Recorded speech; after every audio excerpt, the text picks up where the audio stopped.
반갑습니다. 반갑습니다. 11만 뷰의 주인공 정책 얘기부터 좀 해봤으면 합니다. 제가 생각보다 오래전에 후랭이 TV에 나왔더라고요. 나온 지 얼마 안 된 줄 알았는데 그래서 좀 업데이트된 부분들도 있고, 후랭이 TV에 나와서 얘기했던 것 중에 하나가 그때 5억에서 6억 이하 정도 수도권 아파트들 오를 거다 올해 라고 말씀을 드렸었어요. 왜 그러냐면 보금자리론 대출이 되는데 실수요장이기 때문에 실수요자들은 당장 집 구할 곳이 없고, 근데 그 비싼 거 살려니까 비싼 거는 비싸고, 그러다가 밑으로 내려오고 또 대출이 안 나오다 보니까 대출 받으려면 결국 보금자리론 60%까지, LTV 60% 70%까지 나오는 보금자리론밖에 대안이 없다. 그래서 이런 것들이 많이 오를 거다 했는데, 실제로 신문기사들 꾸준히 보셨으면 아시겠지만 지금 뉴스기사 나오는 게 비싼 거는 비싼 것대로 엄청 많이 오르고 낮은 거는 낮은 것대로 많이 올랐다. 그래서 올해 장은 비싼 것과 싼 것들만 올랐다라는 신문기사 제목이 꽤 많이 있었습니다. 그래서 요거 그대로 어느 정도 이루어졌고요. 두 번째 제가 예측했던 게 8월 전세대란 없을 거다였습니다. 네. 근데 뭐 지금 뭐 다 느끼고 계시지만 8월 전세대란 없죠. 너무 조용해요. 이거를 또 어떤 분들은 월세 대란이 대신 오고 있다라고 얘기하시는데, 맞습니다. 사실 월세 대란이라고 얘기를 하려면요, 저희 2020년 7월 기억해 보시면요, 8월이랑 전세 없어서 난리였어요. 막 줄 서서 계약한다고 신문기사에 나오고 그랬을 때였어요. 면접까지 본다고. 진짜 월세 없어서 뭐 줄 서고 월세 없어서 면접 본다 이런 얘기는 안 나오거든요. 네. 지금 월세를 원하는 것이 그냥 금리가 올라갔으니까 전세 대신에 월세를 구하는 거지, 월세가 막 부족해서 난리가 났다 이런 분위기는 아니에요. 한마디로 그 임대차가 부족해서 지금 난리 난 시장은 아니다라고 생각할 수 있을 것 같고요. 그다음에 세 번째로 얘기했던 게, 요거는 틀렸던 건데, 집값이 올해까지는 오를 것 같다.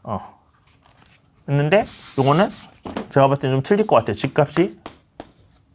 근데 제가 요 오르는 거는 좀 힘이 많이 약한 상태에서 오를 것 같다고 말씀드렸죠. 집값 오를 것 같다고. 네. 그래서 제가 이 집값 오르는 게 이제 유동성 남은 것들이 어디로 쏠린다고 그러죠? 빌라나 오피스, 원룸 오피스텔. 그동안 안 올랐는데 주택 대체로 생각할 수 있는 그런 것들. 네. 요런 것들로 가서 얘네에서 이제 돈이 한 번 더 올라오면 한 번 더 오를 것 같다라고 말씀을 드렸었는데, 요거는 지금 빌라 원룸 오피는 아직도 조금씩 움직이고 있긴 한데 분위기가 너무 안 좋아져서 여기까지는 못 가고 있는 상황이에요. 그래서 지금 이런 정도 지난 시간에 얘기를 했었는데, 윤 정권에서 내세운 정책은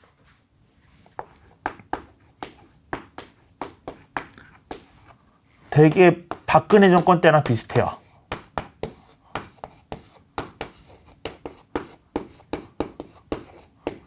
박근혜 정권 때랑 되게 비슷하다고 보는 쪽이거든요. 왜 비슷하냐면, 나 박근혜 정권 때 2014년 9월쯤에 저희가 이뤄졌던 게, 이전에 이미 대출 LTV를 70%까지 풀어줬습니다. 그 전에 60%였어요. 근데 70%까지 대출을 풀어줘서 빚내서 집 사라라고 얘기했다는 말이, 빚내서 집 사라는 말이 유행했을 정도로 이때 LTV 풀어주면서 사람들이 많이 움직였고요. 네. 그 다음에 9월 달에 또 해줬던 게 청약 1순위 조건 완화.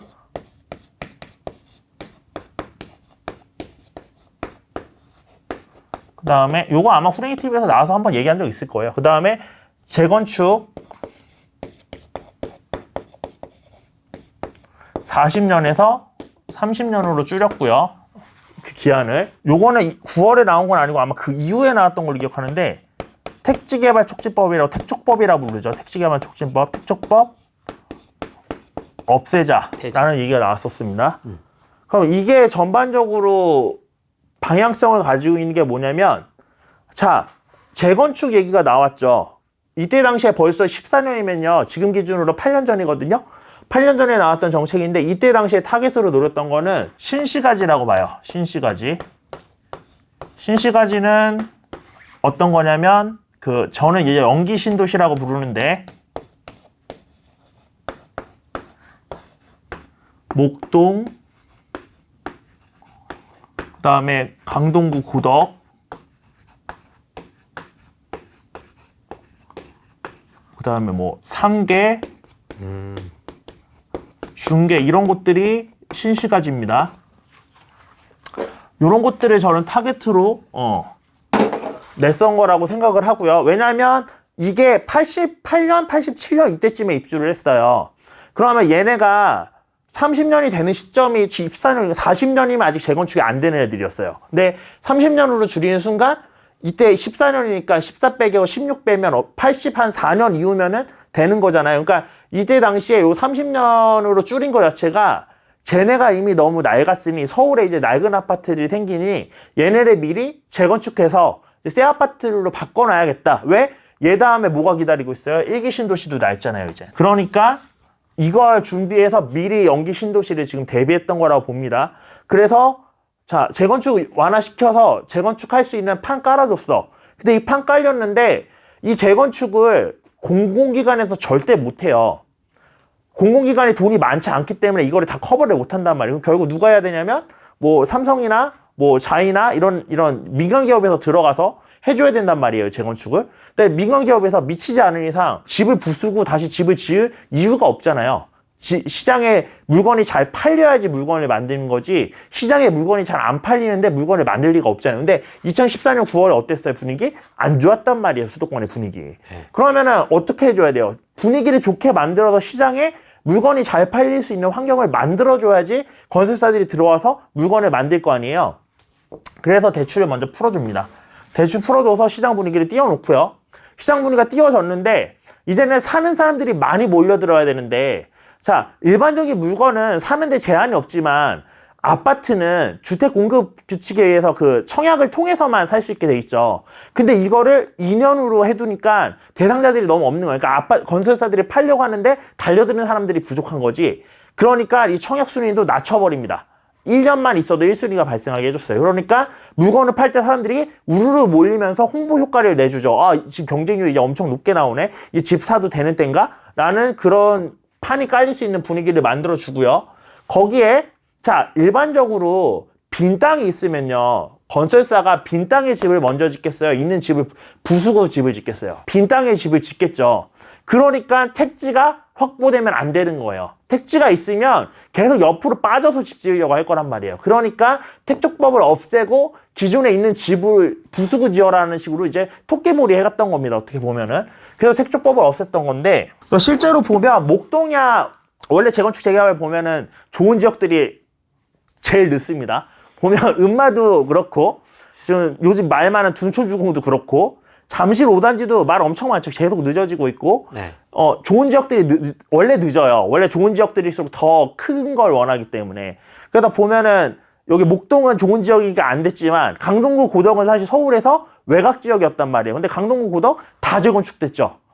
그래서 실제로 연기 신도시 재건축하려는 그 계획이 어느 정도는 한 절반 이상 정도는 맞아떨어서 실현이 됐습니다. 사실은 중간에 문재인 정권으로 바뀌어서 뭐 재건축 초과이익 환수제나 이런 것만 안 했어도 다 됐었을 수도 있어요. 목동은 사실 그래도 장담을 못 하겠지만 나머지 뭐 상계나 중계까지도 다 됐을 수도 있어요. 근데 중간에 또 재건축 갑자기 드라이브를 너무 걸어버리니까 그 규제를, 그러니까 이제 진행이 못 됐던 거지 어느 정도는 맞아떨어지게 됐습니다. 근데 그 상황에서 이제 윤 정권의 정책을 한번 볼게요. 윤 정권의 부동산에 관련돼서 제일 메인 정책은 일기 신도시입니다. 일기 신도시.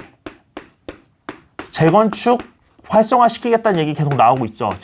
여기에 이제 재개발도 들어가고, 제가 봤을 때 재개발은 약간 보너스 같은 개념이고 메인은 재건축이에요. 요게 제일 메인입니다. 요게 메인으로 들어가고, 그러면서 이제 나오는 것들이 뭐냐면 종부세 완화해주겠다. 그 다음에 대출 현실화시키겠다. 뭐 이런 식으로 표현하죠. 어느 정도 살 수 있게 해주겠다. 이런 얘기들 나오고, 또 그 외에 세금 조정해주겠다. 대부분의 얘기들이 이런 얘기랑, 그 다음에 민간 임대 지원해주겠다. 이런 얘기들이란 말이에요. 대부분 나오는 게. 근데 자, 보면요.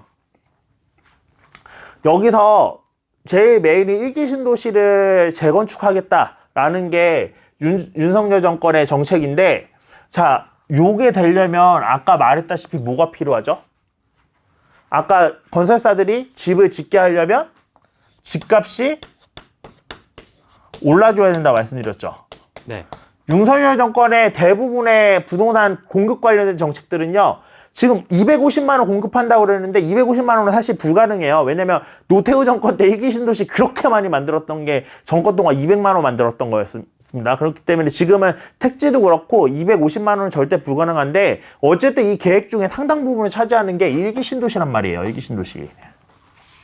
그럼 이게 어느 정도 일정 수준이라도 이루어지려면 집값을 올려줘야 될 수밖에 없어요. 집값을 안 올리면 윤석열의 메인 부동산 정책 자체가 무너집니다. 그래서 윤석열 정권은 집값을 밀어올리려는 포지션을 가지고 있어요.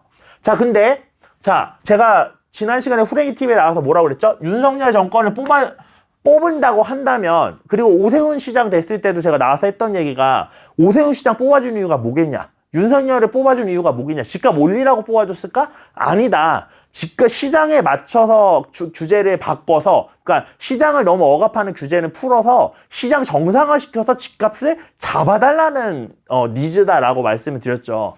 근데 이 상황에서 윤석열 정권 들어온다고 하면서부터 벌써 막 재건축들 뒤섞뒤석 거리고 막 그런 얘기도 생겼었잖아요. 그러니까 뭐부터 냈어요? 윤석열 정권에서? 정권 취임하기도 전에 양도세 중과 유예를 냈죠. 네. 양도세 중과 유예를 냈잖아요. 이게 그 시장을 안정화시키기 위한 겁니다. 왜 이게 안정화시키는 게 왜 필요하냐면 이번 정권은 들어온 지도 얼마 안 됐는데 그 문서가 유출이 엄청 작거든요. 벌써 한 2건인가 3건이 유출이 된 것 같아요. 물론 이제 그게 다 엠바고 기간이 지나긴 했는데 그 유출됐던 내용들을 보면 우리가 지금 시장에서 지금 상황에서 그 집값을 올릴 수 있는 요소가 대출을 풀어준다. 지금 다주택자는 아직도 대출 많잖아요. 근데 이 대출 풀어주는 게 LTV도 문제지만 더 큰 문제가 DSR이죠. 네. 요거를 풀어줘야지 올라갈 거라고 생각을 해요. 네. 그 다음에 두 번째로 나오는 게 뭐냐면 취득세입니다. 그 다음에 법인 종부세. 뭐 요런 것들 우리가 딱 봤을 때 야 요것만 올리면은 나도 이제 투자하겠는데 지금 시장에서 부동산을 상승시킬 정책은 내가 투자자 입장에서 야 요것만 풀어주면은 나도 집도 하겠는데 더 투자하겠는데 싶은 것들이 다 풀어주는 요소들이에요. 근데 요런 이 대출 규제 정상화에 대한 얘기도 들어가 있고 종부세 정책도 들어가 있고 그리고 그 다음에 나온 게 뭐냐 이게 민간임대에 대한 얘기들도 들어가 있는데 요런 것들이 이제 집값을 띄워줄 수 있는 부분이거든요. 왜냐하면 이 민간임대는 갑자기 왜 집값을 띄워주는 정책이냐라고 물어보실 수 있어서 설명을 드리자면 자 종부세를 풀어줄 때 법인 종부세는 모르겠는데 개인 종부세 이런 것도 그렇고요. 법인 종부세도 그렇고 사실 그냥 풀어주려면 당위성이 없어요. 무슨 이유로 풀어줄 거예요? 너 이거 풀어줘서 집값 오르면 어떡할 거야? 부담이 되잖아요. 그러면 최소한 결과적으로는 집값이 오르더라도 이 정책을 내세울 때는 이래해서 이 정책을 내세운 거야 라는 그 당위성이 있어야 되거든요. 근데 민간임대의 원래 목적이 뭐예요? 전세 난 니네 겪어봤잖아. 얘네가 좀 집을 전세로 줘야지 전월세난이 안 생기는 거야 라는 서민을 위한 정책 같은 가면을 쓰고 있죠. 그럼 얘를 내세우면서 야 이거 없애버려서 우리 갱신권 그 2020년 임대차 3법 했을 때 더 크게 문제가 됐던 거야. 그러니까 요거 좀 살려서 전월세 문제 앞으로도 없게 좀 잘 굴러가게 하자. 근데 얘네가 그냥 하면은 전월세 주겠냐? 그러면 종부세를 좀 빼주던가 아니면 취득세를 이렇게 해주면 낮춰주던가 라는 식으로 하면 민간임대를 미끼로 앞으로 끌고 들어오면 방패막이로 가져오면요 뒤에 다주택자들을 위한 투자자들을 위한 모든 혜택을 이 밑으로 끼워 넣을 수가 있습니다. 박근혜 정권에서도 비슷하게 했었죠. 이게 끼워 넣을 수 있기 때문에 이것도 제가 봤을 때 상승시킬 수 있는 그런 요소라고 말씀을 드리는 거예요. 요런 것들의 그 타임 플랜이 다 언제부터 돼 있었냐면 2023년부터로 돼 있어요. 2023년부터로 돼 있고 그 2023년에 이렇게 집값을 띄울 만한 그런 포인트들에만 밑에 달려있는 게 시장 상황을 봐서 적당히 조율하겠다라고 이렇게 적혀 있습니다. 그럼 제가 그걸 보고 느꼈던 느낌, 이거 어디까지 제 뇌피셜이긴 한데 제가 보고 느꼈던 느낌은 어떤 느낌이었냐면요. 자, 윤석열 정권이 아까 왜 뽑혔다고 그랬죠? 집값을 잡아달라고 뽑혔다고 그랬죠. 근데 윤석열 정권의 정책을 실행하려면 집값이 어떻게 해야 된다고요? 올라야 된다고 그랬죠. 그러면 윤석열 정권은 되게 애매한 상황에 처해 있는 거예요. 내 공약을 실현하려면 집값을 올려야 되는데 나를 뽑아줄 표심은 집값을 올리라는 표심이 아니야. 이 상황에서 어떻게 해야 되지? 라는 그 되게 애매한 상황에 있는 겁니다. 그래서 오를 것 같으니까 바로 양도세 중과해서 매물을 푸는 것도 한 거고요. 근데 양도세 중과 푼 다음에 뭐 했죠? 우리 그 다음에 종부세 깎아줬죠. 네.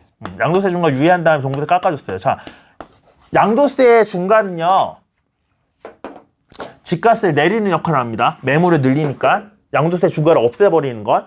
그다음에 종부세를 낮추는 것, 매물을 줄이는 효과니까 집값을 올리는 상방 압력을 주는 효과를 가지겠죠. 자, 반대되는 거를 다시 냈잖아요. 근데 그렇다고 자, 지금 투자자 여러분께 여쭤볼게요. 종부세 깎아줬어요. 다. 그래서 집 한 채 더 사신 분.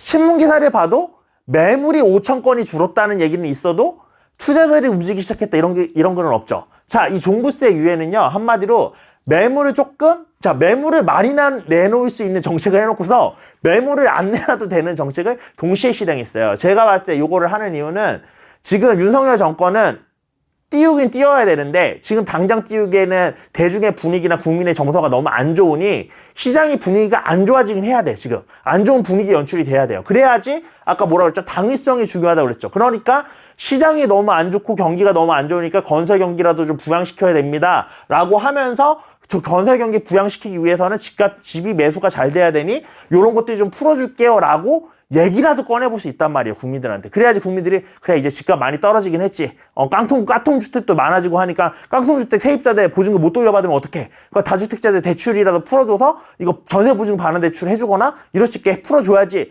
라는 그런 민심이 만들어져야 되잖아요. 그러니까 좀 안 좋은 기간이 필요한 거예요. 그러니까 양도세 중과에서 일단 멈춰놨는데, 또 문제는 이렇게 안 좋아지다가, 심리가 너무 개박살이 나면, 윤석열 정권 내에 부양책을 써도 시장의 심리가 안 살아납니다.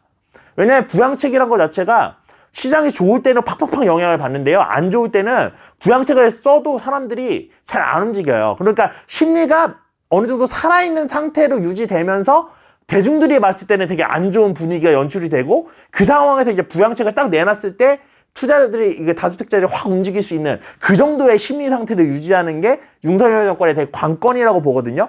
그래서 양도세 중과를 해서 분위기가 확 줄어들 것 같으니까 종부세를 낮춰줌으로써 야, 니네 그래도 죽이진 않을 거야. 그러니까 좀 숨 붙이고 살아 있어봐. 내가 좀 있으면 풀어줄게. 라는 식으로 요 정책을 저는 낸 거라고 봅니다. 그래서 이 올려주는 정책들이 다 23년으로 미뤄져 있던 것도 1년 정도는 안 좋은 분위기를 연출을 해줘야 23년에 이거를 내세우는 당위성이 갖춰질 거고 그것도 이제 시기 봐서 시장 봐서 조율하겠다라고 한 것도 생각보다 시장이 계속 좋으면 이게 좀 더 뒤로 밀려나거나 아니면 없어질 수도 있겠죠. 사실 시장 띄우려고 이거 하는 건데 시장이 계속 좋으면 이거 굳이 할 필요 없잖아요. 그것도 그렇고 시장이 너무 안 좋아지면 좀 빨리 해주거나 이럴 수 있기 때문에 이런 것들을 2023년으로 일단 뒤로 밀어놓고 시장 분위기에 따라 조율하겠다는 각주가 달려있다고 저는 생각을 하거든요. 근데 실제로 지금 한은에서 빅스텝을 밟았죠.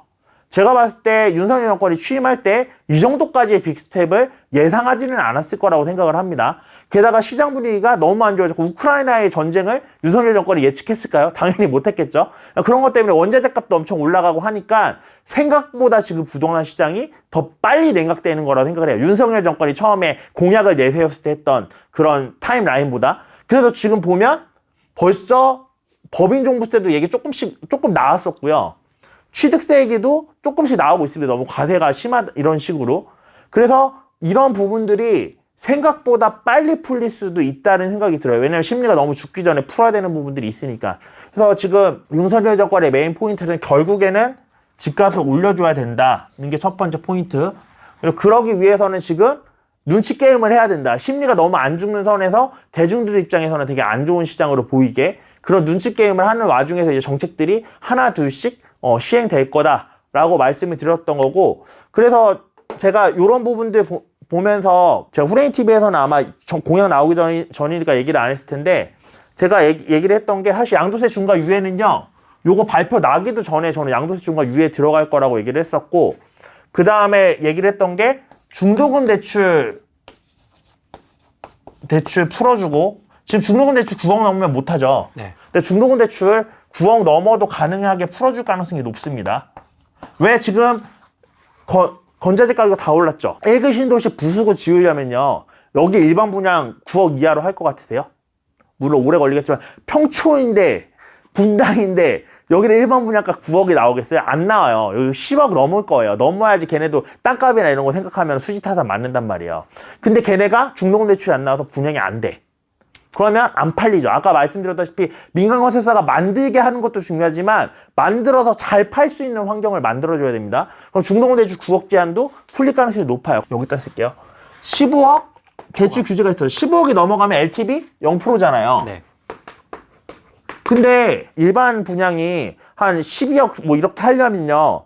지금 지어진 한 3, 4년 된 아파트들 그것도 조금 외곽에 있는 것들도 그러니까 뭐 서울 메인 입지 말고 걔네들은 다 어차피 15억 넘었으니까 상관없는데 15억 언저리에 있는 애들 있죠. 16억, 17억, 14억 이런 애들이 그 2020년 초부터 아예 멈췄습니다. 대출이 안 되니까 거래가 거의 안 되고 그런 지역들은 또 현금만 15억씩 있는 분들이 살기에는 야 내가 이 돈 내고 왜 여기 가서 살아? 차라리 더 부자 동네 가서 살지. 라는 애매한 지역들이 다 이 가격대에서 멈췄어요.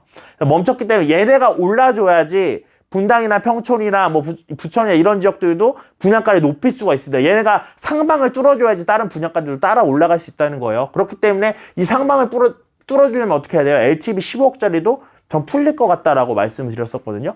그래서 요거는 아직 시행되지는 않았는데 제가 봤을 때 요 윤석열 정권 말대로 일기 신도시를 하려고 하면 이거 2개 풀어줘야 돼요. 그래서 이거 2개 풀릴 가능성이 저는 상당히 높다고 보는 쪽입니다. 제가 보는 윤석열 정권의 정책은 요 정도 흐름이고 그러면 아까 박근혜 정권의 정책과 비교해 봤을 때 상당히 비슷한 부분들이 많죠. 박근혜 정권도 연기 신도시를 재건축시키기 위해서 집값을 띄워야 되고 그러면서 건설사랑 투자자들이 살 수 있기 좋은 환경을 만들어줬던 것처럼 윤석열 정권도 그렇게 해야 될 가능성이 되게 높다고 봅니다. 이걸 포기할 게 아니라면.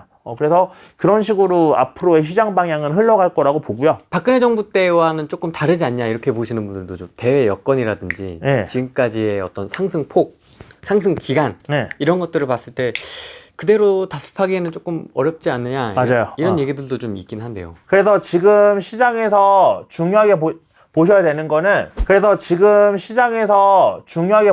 보셔야 되는 거는 자 제가 지금 얘기한 거를 듣고서 어떤 분들은 그러면 이제 상승한다는 소리네 투자해야지라고 생각하실 수 있는데 저는 상승 전망을 한 게 아닙니다. 윤석열 정권이 그 가격을 올려야 되는 상황에 있다는 말씀을 드린 거지 상승을 한다는 얘기를 한 게 아니에요. 자, 대통령이 마음 먹어서 하락시키고 상승시킬 수 있으면 부동산 정책 필요 없어요. 저희 시장 공부할 필요 없거든요.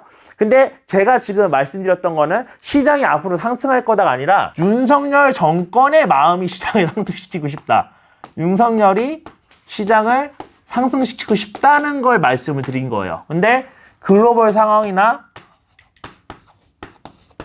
가격 이런 것들이 별로 좋게 영향을 미치고 있지 않죠. 게다가 건재재 가격 많이 오른 것도 훨씬 더 영향일 겁니다. 왜냐면 일반 분양가를 더 높여야 되는데 그렇게까지 집값을 올리기에는 윤석열도 엄청 부담이 될 거라고 저는 보거든요.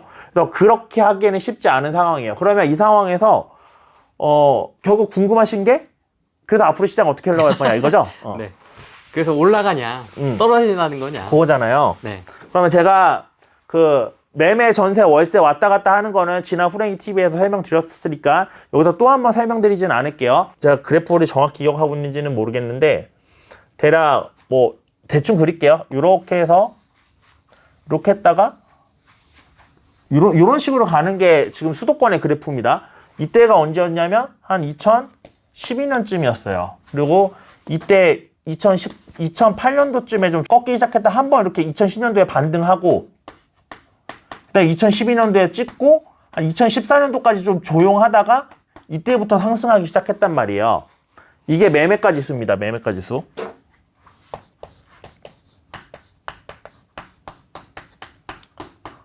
자, 근데 여기서 중요한 건요. 이때 공급량이 제일 적었던 시기가 언제냐? 수도권에 이 시기예요. 이 시기.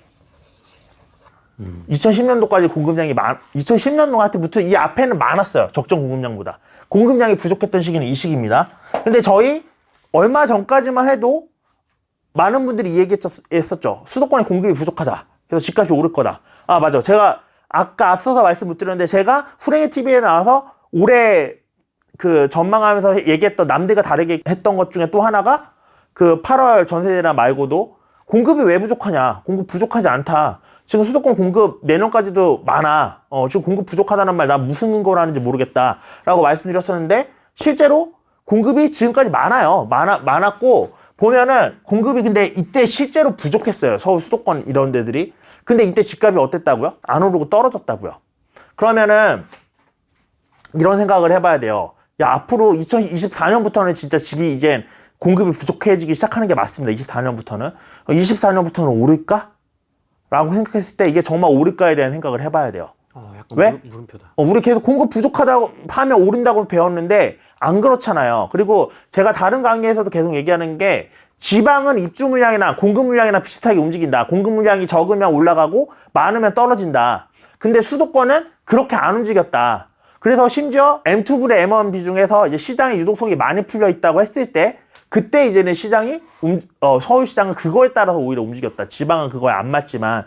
그래서 수도권을 볼 때는 유동성을 봐야 되고 지방을 볼 때는 공급 물량을 봐야 된다. 자, 실제로 수도권은 공급 물량만 보면 안 돼요. 공급 물량만 보면 안 되고, 자, 그러면 말장난 같긴 한데요. 공급 물량만 보면 안 되지만 수급이 가격 변동의 원천은 맞습니다. 그게 무슨 소리인지 이제 말씀을 드릴게요. 자, 이게 매매 가격이라 했죠. 매매가 지수. 근데 이 시기에요, 요렇게 갔던 애들이 있어요. 전세가 지수입니다. 그래서 사실 저는 엄밀히 얘기하면요, 보통 우리가 수도권의 직전 하락 기간이 언제냐라고 얘기하면 조금 이제 보수적으로 보시는 분은 2019년도에도 좀 안 좋았으니까 2019년도라고 보시는 분들도 계시고요. 좀 길게 보는 분들은 이제 2008년 혹은 10년부터 2014년까지 이때가 수도권의 암흑기였다, 하락장이었다라고 얘기하잖아요. 근데 저는 그렇게 얘기 안 해요. 하락장이라고. 저는 어떻게 얘기하냐면요. 자, 부동산에는요, 공급이 마르면 가격이 떨어진다고 배우죠. 그리고 공급이 부족하면, 수요가 많으면 가격이 올라간다고 배우죠. 근데 자, 매매가 지수라는 가격은 떨어졌어. 매매 가격은 공급이 적음에도 불구하고. 근데 우리 공급이 적은 이 2012년도, 11년도, 2013년도 시기에 뭐가 올랐다고요? 전세가 지수로 올랐죠. 전세도 가격입니다. 전세 가격이잖아요. 그러니까 부동산에는 매매 가격, 전세 가격, 월세 가격이 따로따로 있어요. 그럼 공급이 부족할 때 반드시 매매 가격이 오르는 게 아닙니다. 공급이 부족할 때 전세 가격이 오를 수도 있고 월세 가격이 오를 수도 있는 거예요. 그래서 지금 같은 경우는 월세 가격이 조금씩 오르고 있죠. 전세나 매매가 안 오르니까. 그러면은 자, 이렇게 오른다고 했을 때, 자, 요 시기는 그러면 매매가 하락 시기가 아니라 전세가 상승 시기였던 거예요. 그리고 얘네가 언제 상승 반전하냐면 이 전세가가 매매가를 거의 따라잡았을 때 상승 반전하기 시작한단 말이에요. 상승 반전하기. 그러면 지금 시점으로 다시 돌아왔을 때 앞으로 2024년부터 공급이 부족해요. 그럼 시장이 무조건 수도권에 오를 것이냐라는 거에 대해서 좀 설명을 해볼게요. 우리가 경제학에서 사실 저는 100% 동의는 못하지만 경제학에서 기본 전제로 두는 게 경제 활동에 참여하는 우리들은 합리적인 주체다라는 그런 가정을 깔고 들어가요. 그래서 합리적인 주체라고 했을 때 매매, 전세, 월세가 있습니다. 이때 우리가 합리적인 주체란 소리는 우리한테 이득이 되는 걸 선택하는 게 합리적인 주체란 뜻이거든요. 그럼 매매, 전세, 월세 중에 지금은 뭐가 많이 있다고 그랬죠? 월세를 많이 찾는다고 그랬죠. 왜 월세 많이 찾는다고 기사에서 나오죠? 금리가 올라가서 혹은 대출이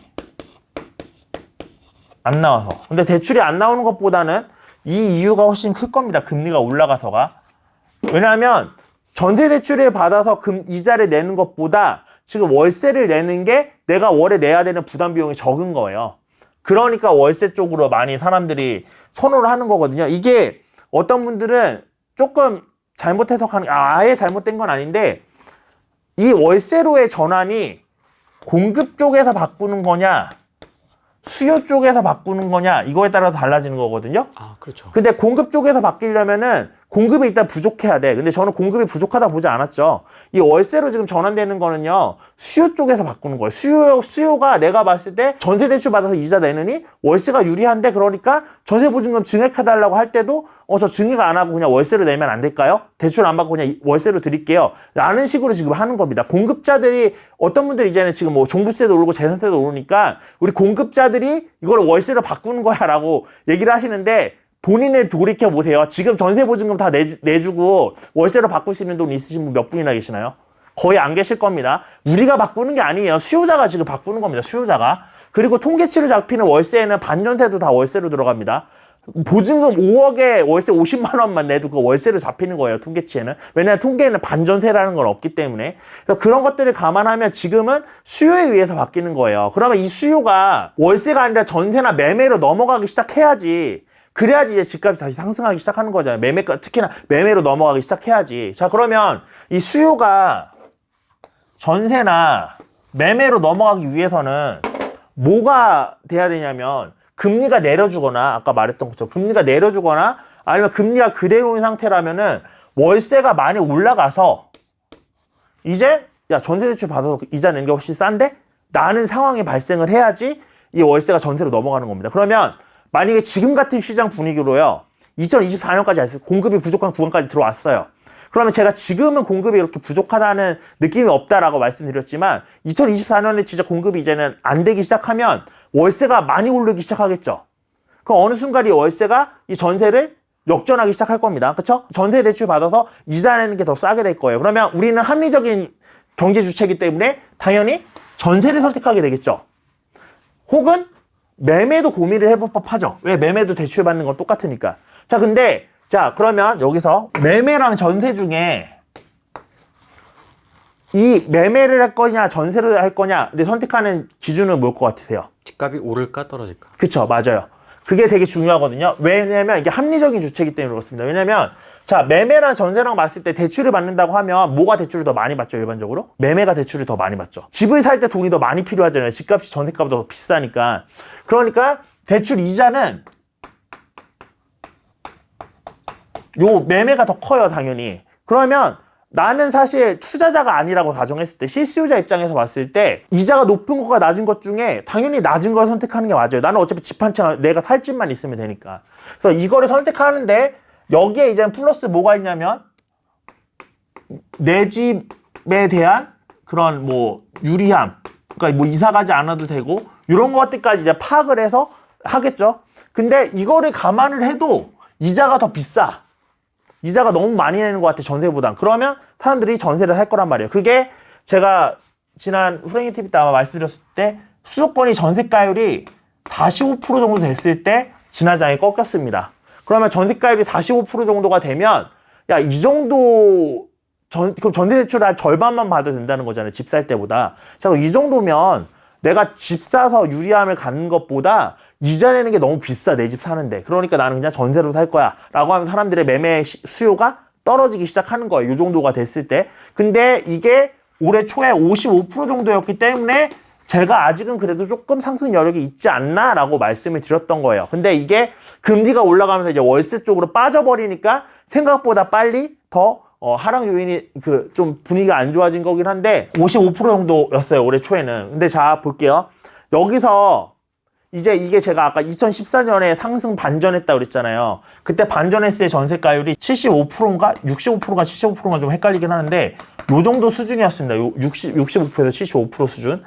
요 정도 수준이었어요. 그러면 이 정도가 돼야지 이자를 내느니 내가 그냥 집에 들어서 살게. 그리고 2014년도 15년도에 되게 유행했던 투자가 뭐냐면 갭 투자예요. 전세가랑 그 매매가랑 딱 붙어가지고 전세가가 밀어 올리고 있었단 말이야, 매매가를. 전세가가 매매가를 밀어 올리고 있었단 말이야. 그러면 자, 집 가격이 그때 당시에 행신동의 집 가격이 2억 정도였거든요. 근데 전세가가 막 1억 9천, 1억 8천 이랬어요. 자, 그러면 아까 이거랑 똑같이 비교했을 때 둘 중에 뭘 하나 내가 대출 이자 내야 되는 건 비슷하겠죠. 비슷한 상황에서 내 집에 사는 거에 대한 편의성 같은 거 생각했을 때 야, 이 정도 차이면 그냥 내 집 마련하고 말지. 왜 내 집에 사는 편의성에 뭐 한 달에 한 5만 원, 10만 원 더 내도 내 집 있는 게 낫지. 라는 생각이 들면서 사람들이 매수 수요로 점점 전환되기 시작하는 겁니다. 이러면서 2018년 뭐 이렇게 해서 분위기 한참 탔어요. 분위기 한참 타면 이때는 야, 이자 많이 내면 어때? 집값이 훨씬 더 많이 오를 건데 라는 집값 상승 기대가 들어가기 때문에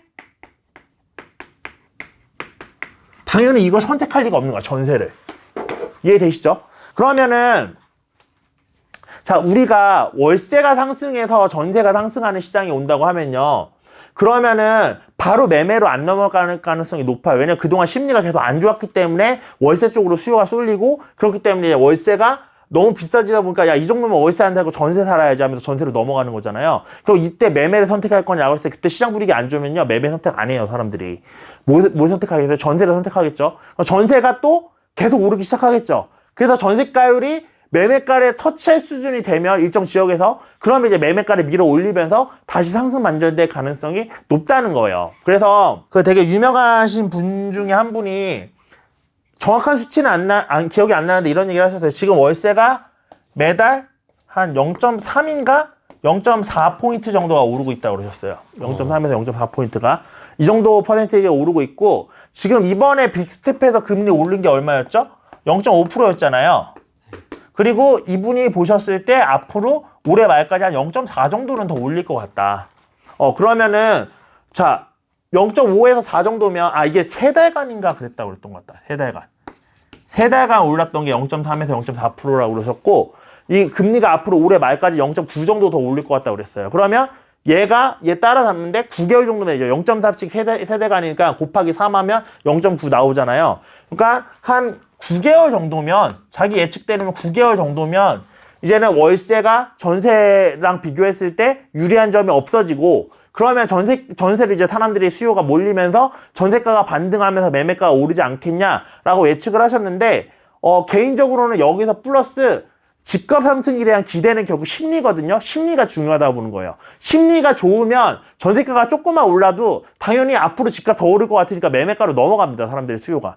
근데 심리가 안 좋으면 아까도 말씀드렸다시피 전세에서 머물면서 전세가 어느 정도 임계점에 차오르기 전까지는 매매가가 안 오를 가능성이 높아요. 그래서 지금 시장의 앞으로 대한 예측은 뭐 제가 오른다 내린다라고 100% 말씀드리기보다는 이 원리를 말씀드리는 거고 그리고 저는 지금 심리로 봤을 때 만약에 9개월이 더 걸린다 지금 분위기에서 전세가 오른 데까지 그럼 그간에 윤석열 정권에서 어떤 정책을 내놓는가에 따라 다르겠지만 정말 획기적인 정책을 내놓지 않는 이상은 지금 벌써 저희 작년 9월부터 분위기 안 좋았어요. 지금 1년을 찍어가고 있거든요. 근데 7개월이 더 지나면요 1년 반이에요.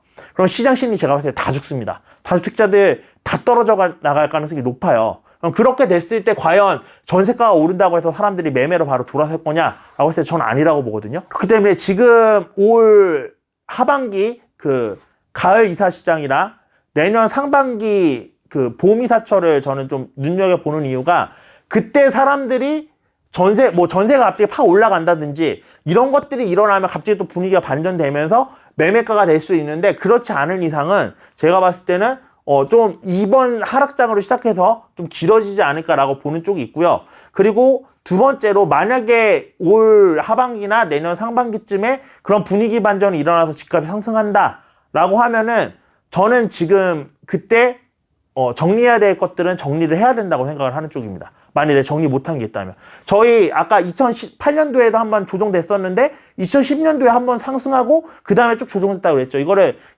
죽은 고양이가 한번 튀어오른다고 해서 데드캣 바운스라고 부르거든요. 이 이후에 한번 상승이 더 오는 건 저는 데드캣 바운스일 가능성이 되게 높다고 봐요. 왜냐면 아직 시장에 돈이 있는 사람들이 좀 더 있어요. 그래서 제가 올해 상승을 점쳤던 이유 중에 하나가 아까 전세가율이 55%여서 그런 것도 있었지만 뭐라고 그랬죠?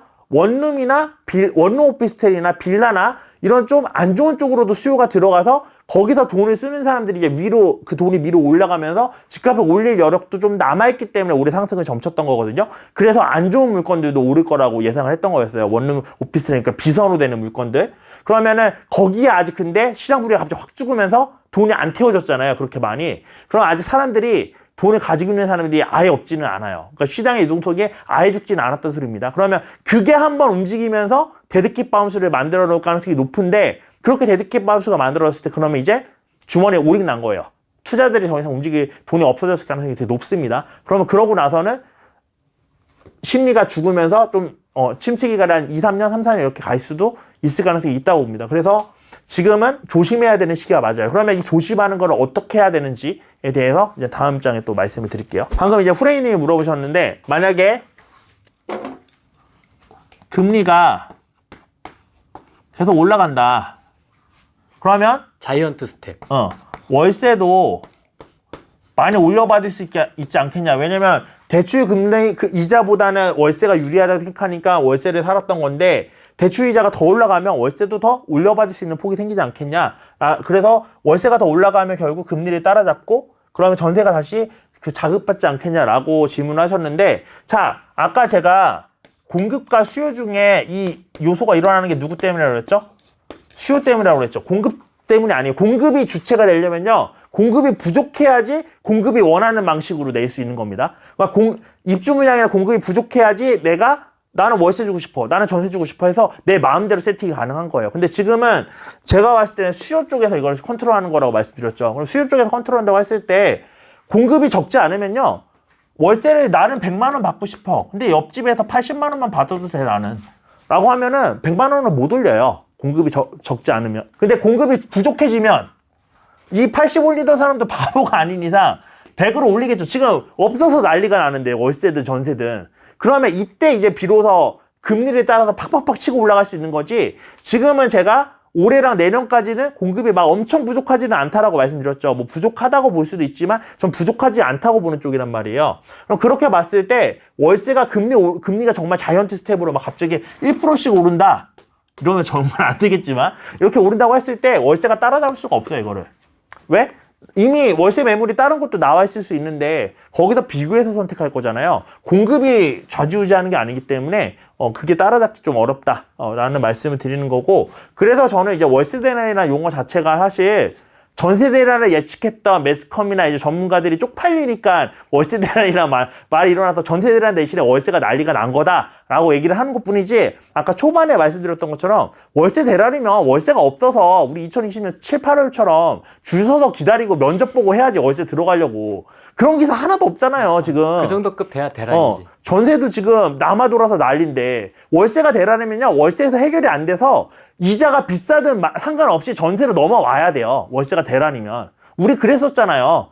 근데 지금 그렇지 않잖아요, 전혀. 그러니까 공급이 부족하지 않다는 소리예요, 한마디로. 공급 넉넉하다는 소리입니다. 지금 공실이 많이 나오는 이유가 전세 가격을 낮추는 거에 대해서 사람들이 되게 아직 그 심각성을 못 느끼고 있어요. 그러니까 돈이 있으신 분들이 그러니까 초반에 샀으면 전세보증금 지금 정도면 하실 수 있는 분들도 있거든요. 그리고 현금으로 사신 분들도 있고, 그런 분들 같은 경우는 이제 공실로 주는 건데, 문제는 공실로 계속 준다고 해도 이분들도 기회비용이 있잖아요. 기회비용이 있기 때문에 계속 공실로 줄 수는 없을 거고, 결국에는 전세가가 낮춰질 겁니다. 공실이 이렇게 계속 유지가 된다는 거. 지금 매매도 똑같거든요. 매매도 아직 호가 내려간 지역들 그렇게 많지 않아요. 호가는 계속 높게 받고 싶은데 매수자는 지금 분위기 이런데 무슨 저렇게 호가를 높게 불러, 이러니까 지금 매매도 매치기 안 되는 거거든요. 그래서 지금은 약간 과도기전 시기고, 여기서 이제는 누가 이기는가에 따라서 이제 시행이 흘러갈 겁니다. 그래서 올해 전망에 대해서 제가 이제 말씀드렸던 거 일단은 한번 정리하고 가면, 윤석열 정권의 그 상승 정책과 그다음에 글로벌적인 분위기와 유동성에 의해서 내려오는 이제 하락, 그 압력, 두 개에서 누가 이기냐의 싸움이 될 가능성이 높고, 항상 저희 얘기했던 게 정책은 공급과 뭐 이런 수요를 못 이긴다 했죠. 수급이 더 먼저였잖아요. 그래서 저는 윤석열 정권에서 아무리 상승 정책을 내도 사실 시장을 이기기는 힘들지 않을까라고 보는 쪽입니다.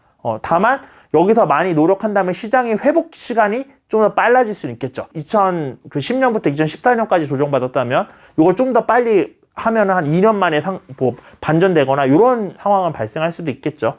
그렇지만 일단 한번 조정은 받고 갈 가능성이 높다라고 보는 쪽이라고 보시면 될 것 같고요.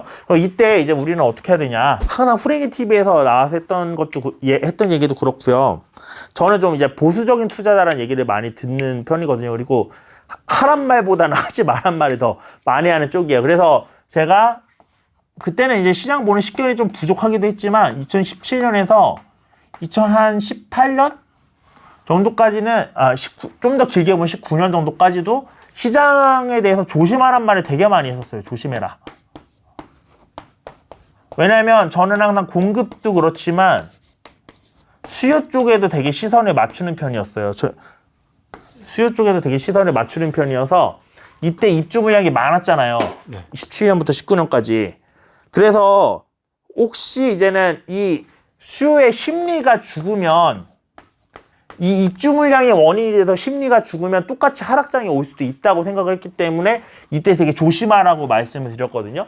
근데 또 이때 조심하라고 해서 투자를 안 했으면 황금 같은 기회를 놓쳤단 말이에요. 그렇죠? 그래서 제 되게 오랜 고민 중에 하나가, 이게 조심을 해서 투자를 해야 되는 건 맞는데 너무 조심하라고 하다 보니까 기회를 또 놓치게 만들 수도 있을 것 같고, 내가 그래서 결국 하고자 하는 말이 뭐지? 투자를 하라고는 하는데 조심을 하라고 하고, 그러니까 하라는 거야 말라는 거야? 내가 도대체 하고 싶은 말이 뭘까? 나는 투자는 해야 된다고 생각하는데 또 조심해야 된다고 생각하고. 근데 그거에 대한 해답이 뭐였냐면요, 답은 운용이에요.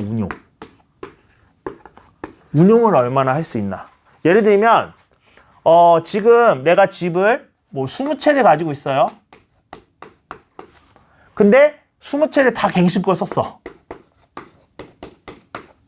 그래서 전세 보증금이 주변 대비해서 낮은 편이에요. 그리고 대출 없어. 그리고 내가 지금 손에 들고 있는 현금이 20억이야. 이 사람 투자해야 될까요? 말아야 될까요? 해야죠. 투자해야죠. 왜? 이 사람 운용하는 데 전혀 문제 없죠. 그러니까 이 사람은 투자를 지금 시장과 상관없이 지금도 투자를 해도 되는 사람이에요. 이 사람은. 투자 오케이. 자, 근데 다른 사람, 이 사람은 5채밖에 안 했어요. 5채밖에는 아니지만 죄송합니다. 저희 적패드 기준으로 5채를 했는데 다 갱신권할 때 설득을 해서 전세를 최고치로 맞춰놨어. 근데 전세가 2천씩 다 빠졌어요. 5채가. 1억. 1억이 필요하죠. 근데 이 사람 지금 요거 5채 사면서 풀레버리지 다 썼어. 다 신혼 마이너스 통장 쓰고 이래서 다 산 거예요. 2천씩 마이너스해서 1억이 필요해. 내 월급은 월에 300만 원이야. 이 사람은 지금 투자하면 될까요? 안 될까요? 이 사람이 근데 부모님이 결혼하고 예를 들면 5천만 원 주셨어요. 이런 상황에서 5천만 원으로 투자해야 될까요? 안 해야 될까요? 아, 깝깝하다. 투자하면 안 됩니다. 이런 경우는. 그러니까 제가 생각해 보니까 계속 말하고 싶었던 건 이 운영이었던 거예요. 그러니까 네 작은 범위에 맞는 투자를 하다가 제가 계속 얘기하고 싶었던 거예요. 17년, 19년도에 조심해야 된다는 거는 네 작은 범위를 넘어서는 투자를, 그러니까 영끌이나 무리한 투자를 하면 갑자기 시장 안 좋아지면 다 무너질 수도 있으니까 운용이 안 되니까 조심하라는 얘기를 했던 거고, 2020년도에는 좀 공격적으로 얘기했던 게 지금은 이제 오를 일만 좀 있을 것 같으니까 조금 공격적으로 해도 운용하는데 문제가 없을 것 같으니까 공격적으로 얘기를 하라고 말씀을 드린 거고, 지금 시점은 시장이 저는 안 좋아질 거라고 좀 보는 쪽이죠. 안 좋아질 거라고 본다면 운용을 조심해야겠죠. 제가 올해 상승장을 예측하면서도 그렇게 막 강력한 상승을 예측한 게 아니라 좀 안 좋은 것들이 많은데 그래도 올해는 상승할 것 같다. 그래도 올해까지는 이런 식으로 예측을 했었거든요. 그것도 결국에는 운용을 했어야 된다는 소리예요. 그러면 제가 2023년쯤에 진짜 윤석열 정권이 정책을 막 엄청 불태워가지고 시장을 이렇게 반전시켜 놨어요. 그러면 이때 터시라는 얘기가요, 다 털려고 한 게 아니라, 만약에 내가 운용을 하려고 이걸 계획을 세웠는데, 그럼 부모님 5천만 원 주시고, 그 다음에 내가 뭐 친구들한테 빌리거나 아니면 좀 대부를 써서 5천만 원을 더 빌렸어요. 그래서 대부 이자로 뭐 이 정도면 한 20만 원 내려나? 20만 원? 뭐 이렇게 낸다고 칠게요. 그러면 충분히 커버가 가능하잖아요. 그리고 기존에 이자 다 합하면 한 150만 원씩 내고 있다고 해볼게요. 아직 미혼이야. 170만 원씩 이자 내고 있어요. 그래도 130만 원은 남잖아요. 요즘엔 생활하는데 크게 문제 없고, 그 다음에 1억 만들었으니까 요거 돌려줄 수 있잖아요. 그러면 요 5채 다 유지할 수 있죠. 근데 이 대부도 가봤더니 안 나와. 대부도 안 나오는데 5천만 원이 다야. 내가 지금 부모님한테 받은. 근데 부모님도 어려우셔서 어디서 더 돈 나올 데가 없어. 그러면은 요거 2채 돌려주고 나면 3채는 못하죠.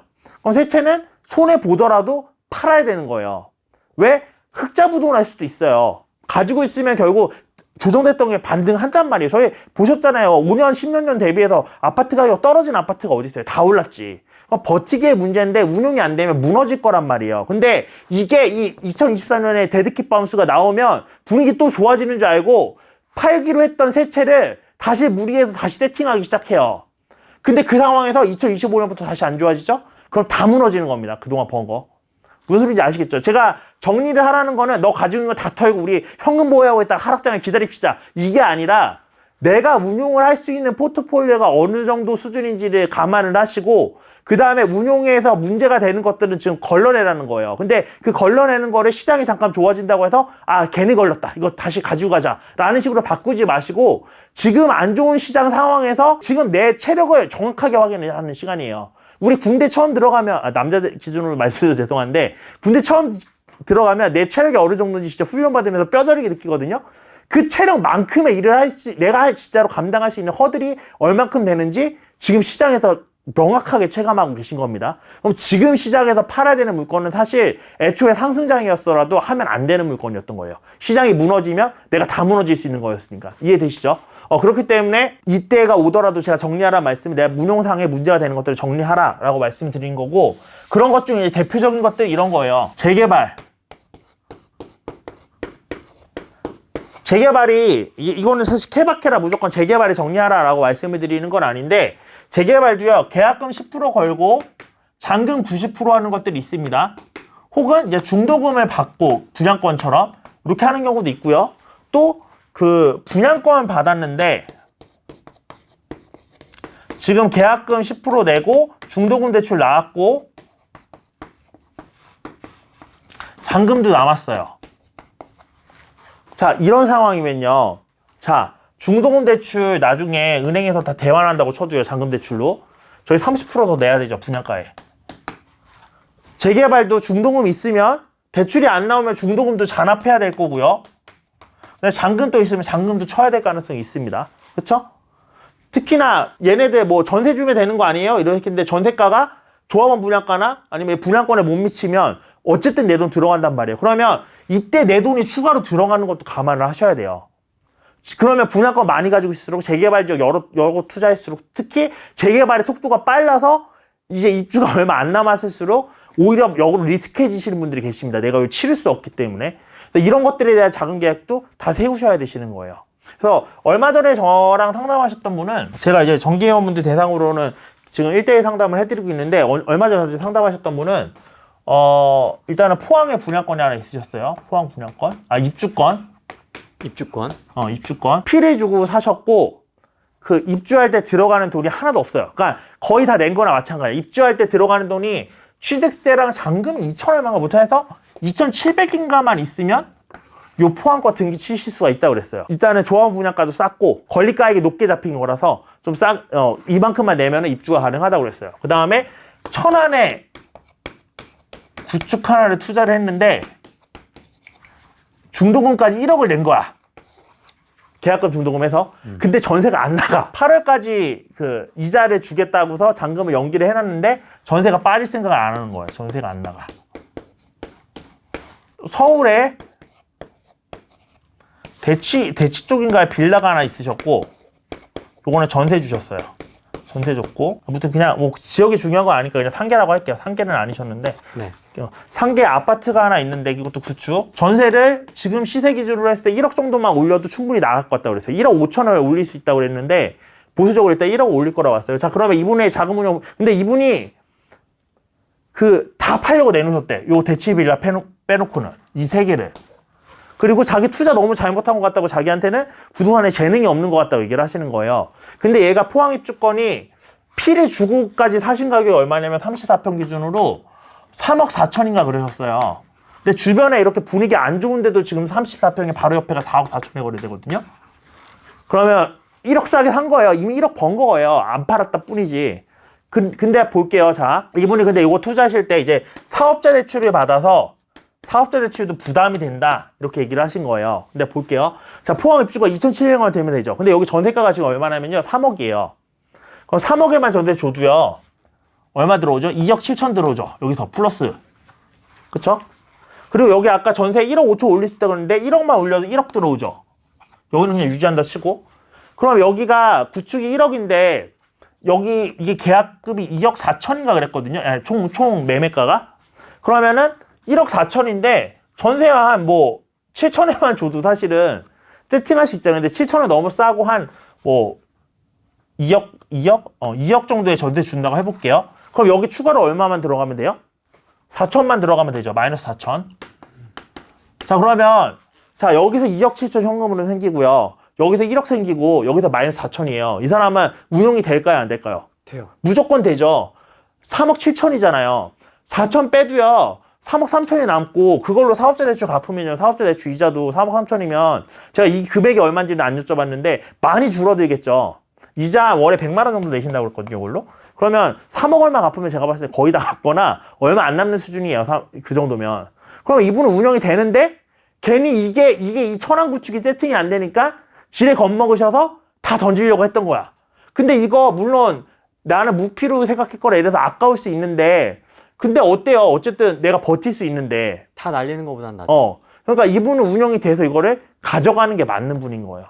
그래서 이런 식으로 내가 앞으로 자금 들어갈 게 얼마, 오히려 백 받는 게 얼마 이런 것들을 다 계산해 보셔서 내 포트폴리오가 지금 운용이 되는 포트폴리오인지를 한번 체크를 해 보시라는 겁니다. 이게 지금 여러분들이 하셔야 되는 거고요. 이렇게 다 체크를 했는데 예를 들면 이분은 사업자 대출이 있으셨잖아요. 근데 나는 사업자 대출 이런 거 없고 3억 3천이 그냥 들어와. 그러면 이제 3억 3천으로 뭘 투자하지를 보셔야 되는 거예요. 지금 이런 분들은. 근데 저게 순서가 좀 그래도 맞아야 되는 거 아니에요? 순서가 맞아요. 아다리가? 네. 요게 제일 나중이에요. 2,700 들어가는 게. 마이너스 4천인데 이게 마이너스 4천도 아니지 사실 이것도. 왜냐하면 매매가 2억 4천인데 1억을 이미 냈잖아요. 그럼 1억 4천만 내면 되는 거야 추가로. 그럼 전세 2억에 맞춰도 여기서도 플러스 6천이네. 생각해보니까. 그쵸? 그러면 이분은 마이너스를 나갈 게 2,700 이거 하나밖에 없는 거예요. 그럼 이거는 전혀 팔 이유가 없죠. 요거 나중에 원가로 팔더라도 다른 데서 번 것들이 있을 거니까. 그래서 이런 것들을 이제 운영을 해가시는 게 맞고 이렇게 해서 돈이 남았다라고 하면 지금도 투자처를 찾을 때입니다. 그래서 연예인들 뭐 200원이나 이렇게 빌딩으로 많이 버신 분들 그분들 막 100억씩 넣어놓고서 뭐 서태지도 100억 넣어놓고 뭐 10년 지났는데 뭐 이런 기사들 나오잖아요. 그 사람들은요. 시기가 상대적으로 덜 중요해요. 그냥 왜냐면 묻어놓으면 어쨌든 결론적으로 오르거든. 길다 짧다의 차이일 뿐이지. 근데 우리도 1,000만 원 정도면 한 10년, 20년 묻어두지 하고 묻어둘 수 있잖아요. 근데 그 사람들한테는 10억이 이거 그냥 묻어두지 뭐 이런 돈이란 말이에요. 그러니까 그런 분들한테 사실 그게 중요하지 않고 우리한테 근데 그래도 3억 3천원 큰데요? 라고 한다면 지금도 투자하기 괜찮은 것들이 있습니다. 게다가 좋은 지역들은 급매들이 많이 나오고 있잖아요, 지금. 그러면 이 돈을 가지고 그것들을 미리 매수해 주시는 것도 방법이 될 수 있는 거예요. 비록 조정장이 온다고 하지만, 제가 조정장이 온다고 예상은 했지만, 전세가는 어떤다고요? 2010년부터 2014년까지 전세가 어땠다고요? 매매가가 조정장일 뿐이지 전세가는 상승하는 장이었다 그랬죠. 전세가 상승장. 그럼 우리는 전세 세팅하고 가져갈 거잖아요. 전세 상승장인데 뭐가 두려워요? 돈이 더 들어갈 게 없는데 오히려 들어오면 들어왔지. 근데 작년 상승 고점 대비해서 지금 상승 고점 아파트 다 2배 찍었습니다. 그럼 하락하시는 분이 그 얘기를 하셨거든요. 매매가가 내려오면서 전세가를 내려 누를 것이다. 자, 방금 프랭이님이 매매가가 밀려 내려오면서 전세가를 밀어 누를 것이다 라고 얘기를 했는데, 자, 전세가가 그렇게 밀려 내려간 곳들도 많이 있어요. 매매가가 내리면서. 그런 지역들의 공통점은 뭐냐면 입주 물량이 많았습니다. 공급이 많으니까 지지선이 전세가 떨어지는 거예요. 제가 제일 포인트로 얘기하는 게 뭐냐면 이 지역의 실수요 대비해서 공급이 많냐 적냐는요. 실수요 대비해서 공급이 많냐 적냐를 따지는 거거든요. 이 지역이 실수요 대비해서 공급이 많냐 적냐를 나타내줄 지표는 전세가예요. 전세가가 떨어지고 있으면 이 지역은 실수요 대비해서 공급이 많은 거고요. 전세가가 올라가고 있으면 이 지역은 실수요 대비해서 공급이 없는 겁니다. 근데 그렇게 없어도 매매가는 떨어질 수 있다는 거를 서울 사례 보여드리면서 제가 수도권 사례 보여드리면서 말씀을 지금 드리는 거죠. 그러면 전세가가 떨어지려면 결국 실수요 대비해서 공급량이 많아야 된다 소리거든요. 그것도 엄청 많아야 돼요. 왜 그러냐면 일반적으로요. 일반적인 재화들은 공급과 수요가 똑같으면 그림에 설명드릴게요. 일반적인 재화들은요. 공급과 수요가 똑같으면 가격이 어떻게 되죠? 변하지 않습니다. 가격이 유지되죠. 근데요. 부동산은 같은 아파트지만 다 다르죠. 아파트의 그 특성이. 그렇기 때문에 제일 좋은 걸 차지하기 위한 경쟁이 붙습니다. 그렇기 때문에 공급과 수요가 똑같아도요. 이 수요들이 좋은 거에 몰리면서 가격이 올라요. 전세 가격이. 그렇죠. 그래서 아파트는 공급과 수요가 똑같아도 전세 가격이 올라갑니다. 매매가도 그렇고. 그러면 아까 제가 공급이 수요보다 훨씬 많아야 돼요 라고 했던 게 공급이 수요를 어느 정도 이상 초과해야지만 비로소 안정이 되는 거예요. 이해되시겠죠? 무슨 얘기인지. 이렇게 되는 거예요. 전세 가격이. 그렇기 때문에 전세가가 매매가에 밀려서 떨어지고 있다는 소리는요. 진짜 공급이 엄청나게 많다는 소리예요. 근데 우리 확인할 수 있다시피 부동산 지인이나 아파트 실거래가 어플 한 번만 들어가 다 보입니다. 2024년부터요. 공급 물량 줄어드는 거 확실해요. 2025년도 그렇고. 그러면은 전세가가 밀려 내려갈 것 같으세요? 절대 안 그럽니다. 절대 안 그래요. 그거는 뭣도 모르는 하락론자들이 얘기를 하는 거고요.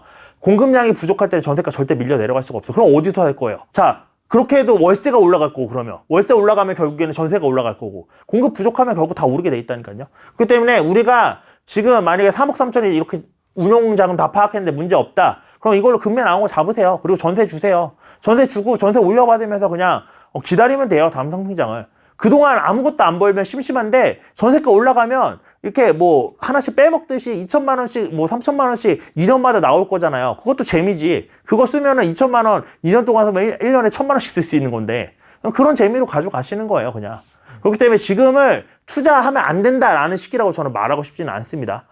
다만 운용에 좀 더 신경을 써야 되는 시기다. 그래서 데드캣 바운스가 온다고 하더라도 반등장이 온다고 하더라도 이 반등장이 완벽하게 확인되기 전까지는 내가 원래 정리하기로 했던 포트폴리오를 그대로 정리를 해라. 이 말씀을 좀 꼭 드리고 싶었어요. 그리고 지금 막 시작하시는 분들은 현금이 있으실 거잖아. 우리가 영끌했으니까 지금 쪼들리는 거고 대출도 안 받으셨을 거잖아요. 지금 시작하시는 분들이 대출 받아서 시작하는 건 별로 권장을 안 드리고요. 내가 모아둔 돈이 있는데 이걸로 좀 투자를 해보고 싶다? 지금 하셔도 됩니다. 저는 하셔도 된다고 해요. 주변에 오리 지역들도 있고요. 그래서 제가 며칠 전에 그 블로그에 썼던 지역도 지금 이 시기에 일주일 만에 3천이 올랐어요. 그것도 오래된 아파트가 한 20년 된 아파트가. 그런 지역들도 지금 있어요. 그러면 이제 어떤 지역들을 투자해야 되니까에 대한 얘기들을 좀 이어서 해볼게요. 어떤 지역에 투자해야 되는가는 전에 강의 내용에 다 있어요. 곱씹어 보면. 자, 우리 2014년도에 수도권이 반등했죠. 반등했다고 그랬잖아요. 이때 심리 안 좋았죠. 그쵸? 그리고 심리가 안 좋으면 유동성도 떨어집니다. 유동성 얘기 나왔으니까 잠깐 몇 개인데 이거 도움이 될 만한 거니까 한번 유동성에 대해서 한번 언급을 하고 할게요. 가지치기. 저희 유동성에서 많이 얘기 나오는 게 M2 대비 M1 비중입니다. M2는 광의통화. 그러니까 M1이 포함되어 있어요. M1 포함. 그리고 M1을 협의통화라고 부르는데 보통 입출금 통장에 있는 그런 그 입출금이 자유로운 그런 돈들을 M1이라고 불러요. 그러면 이 M2분의 M1 비중이 높다는 소리는 그 시장에 입출금 통장에 있는 돈들이 많다는 소리거든요.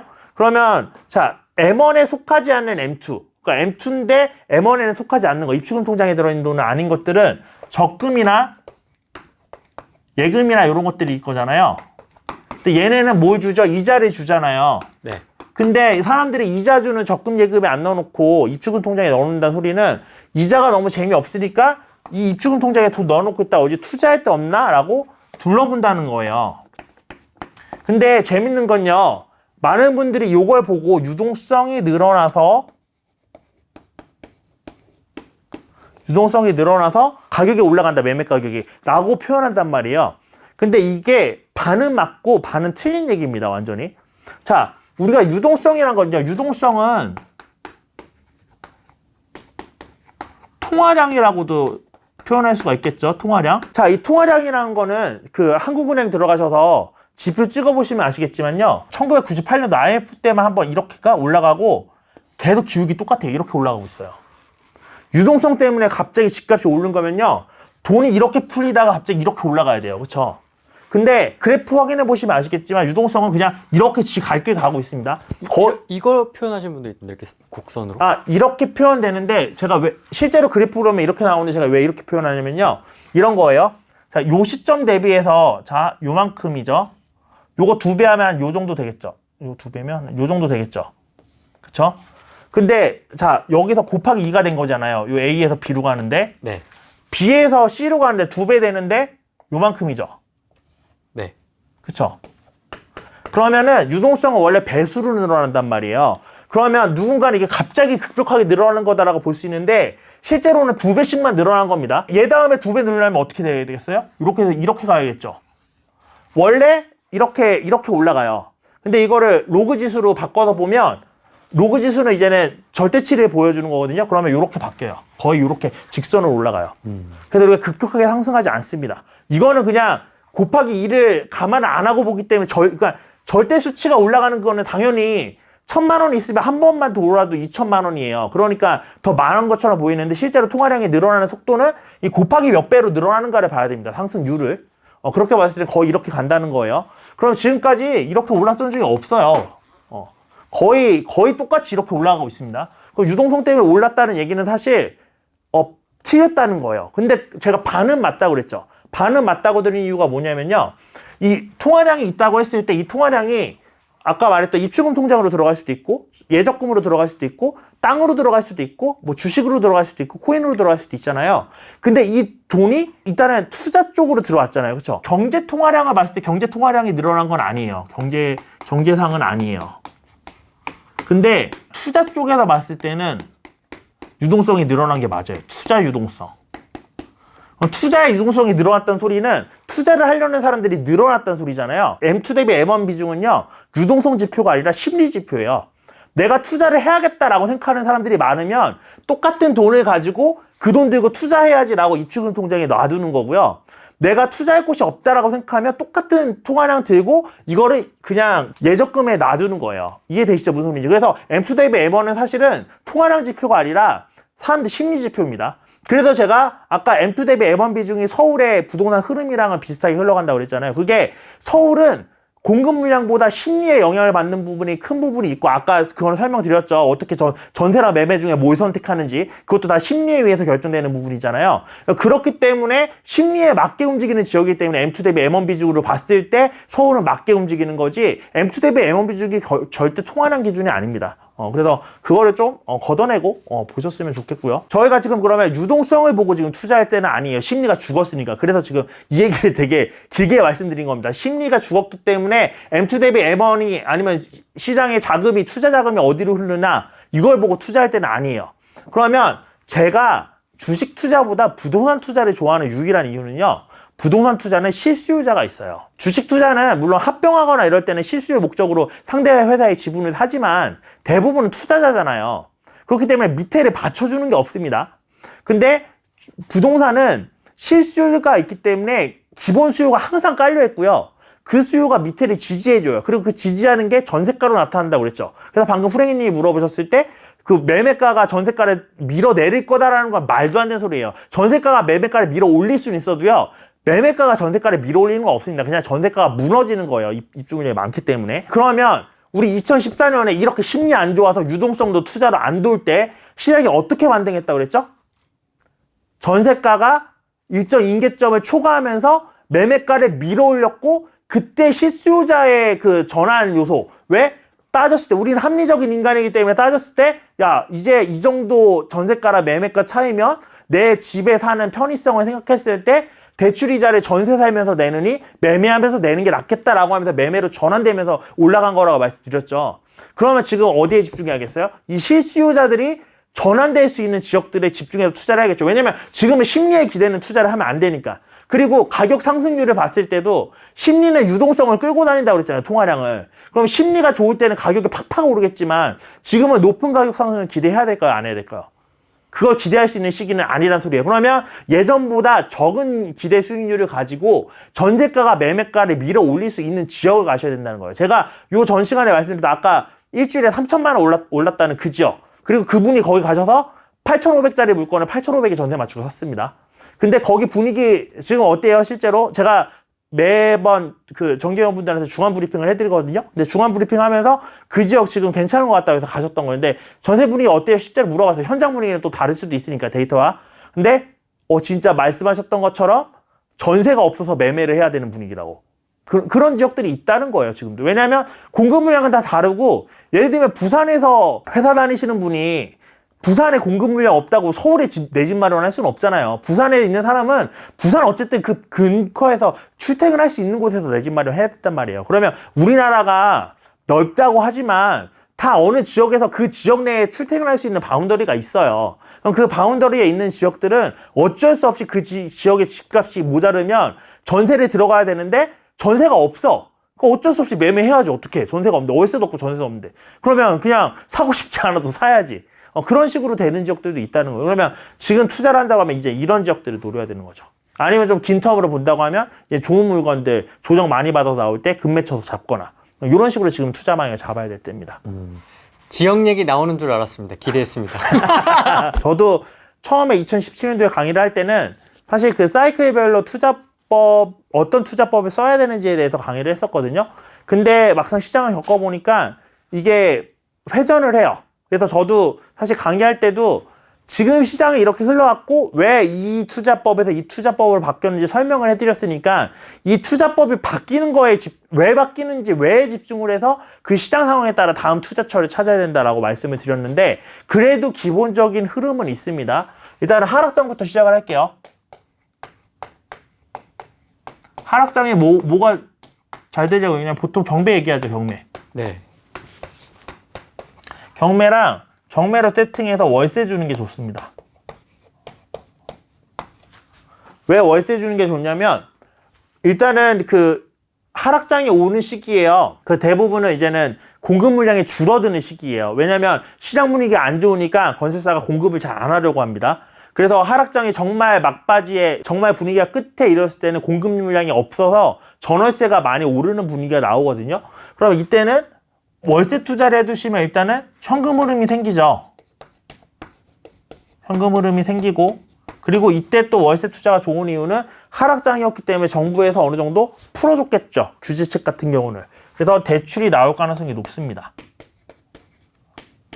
그러면 대출 받고 월세 세팅하면은 대출 이자 내고도 현금 흐름이 남거든요. 그래서 제가 처음에 투자했던 시기에는 이렇게 해놓으면 내 돈 하나도 안 들이고 월에 20-30만 원 남는 구조가 가능했어요.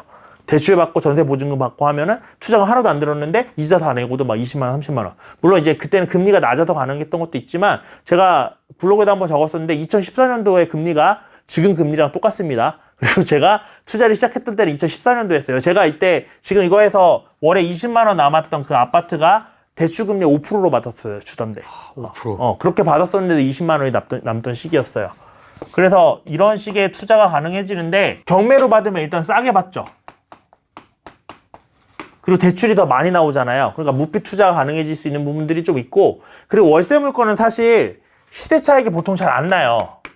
이 월세 물건이란 기준은 뭐냐면 월세를 계산을 해봤을 때 얘 월세 수익률 괜찮은데 싶은 물건들은 대부분 시세 차익이 많이 동반이 안 됩니다. 이때 요 20만 원 남았던 물건 제가 8,400 주고 2014년도 11월에 샀거든요. 그리고 2020년 이때 팔았어요. 얼마에 파는지 아세요?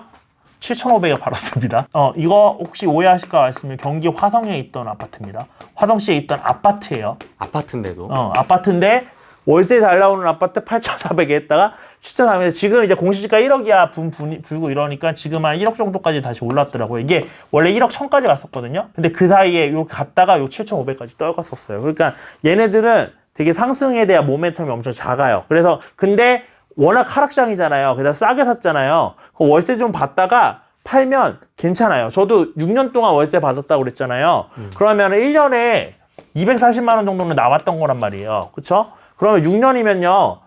1200만 원 넘게 남죠.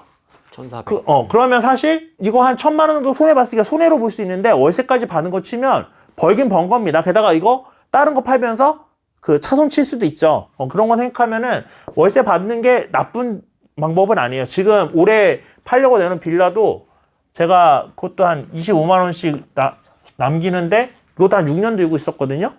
물론 이거는 빌라도 한 2-3천 정도 다행히 시세 차익이 남게 팔기는 하는데 그거 가만 안 하더라도 그 25만 원씩 6년씩 받았으면 나름 짭짤하거든요.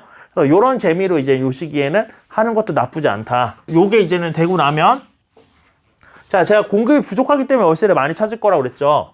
그럼 이제 전세가가 진짜 진짜 전세 대란이 일어나기 시작해요. 전세가 오르면서. 저희 뭐 1,000만 원, 2,000만 원이면 이제 살 수 있었던 것처럼. 이렇게 되면 이제 이때는 갭 투자가 유행을 합니다. 근데 이때 갭 투자 유행은요. 싼 아파트, 그리고 이때도 마찬가지로 비싼 아파트는 비싼 아파트대로 올라갑니다. 그러니까 중간에 낀 아파트만 이때는 안 올라요. 좀. 왜 싼 아파트냐면 아까 내가 내 집에 사는 편의성과 이자를 감안했을 때 그때 매수하고 말지 한다고 했잖아요. 근데 싼 아파트들은 전세가율이 90%라고 하면요. 2억짜리 아파트는요. 1억 8천이 전세가예요. 그럼 2천에 대한 이자 해봤자 몇만 원 안 되잖아요. 그러니까 이렇게 전환되는 게 쉽게 전환이 되는 거예요. 근데 10억짜리 아파트라고 해볼게요. 그러면 90% 해도 9억이에요. 그럼 1억 대출이잖아요. 그러면 월 부담금이 어쨌든 많이 늘어나긴 하죠. 그러면 이 경우에는 이 전환율이 조금 낮아지는 겁니다. 근데 이 비싼 아파트들은 왜 오르냐라고 했을 때, 비싼 아파트에 사시는 분들은 그만큼 이제 부가 좀 있으신 분들이 부를 형성했으니까 강남이나 이 비싼 아파트 강남이나 막 이런 데 얘기하는 겁니다. 형성하신 분들이잖아요. 이게 캐치가 빠릅니다.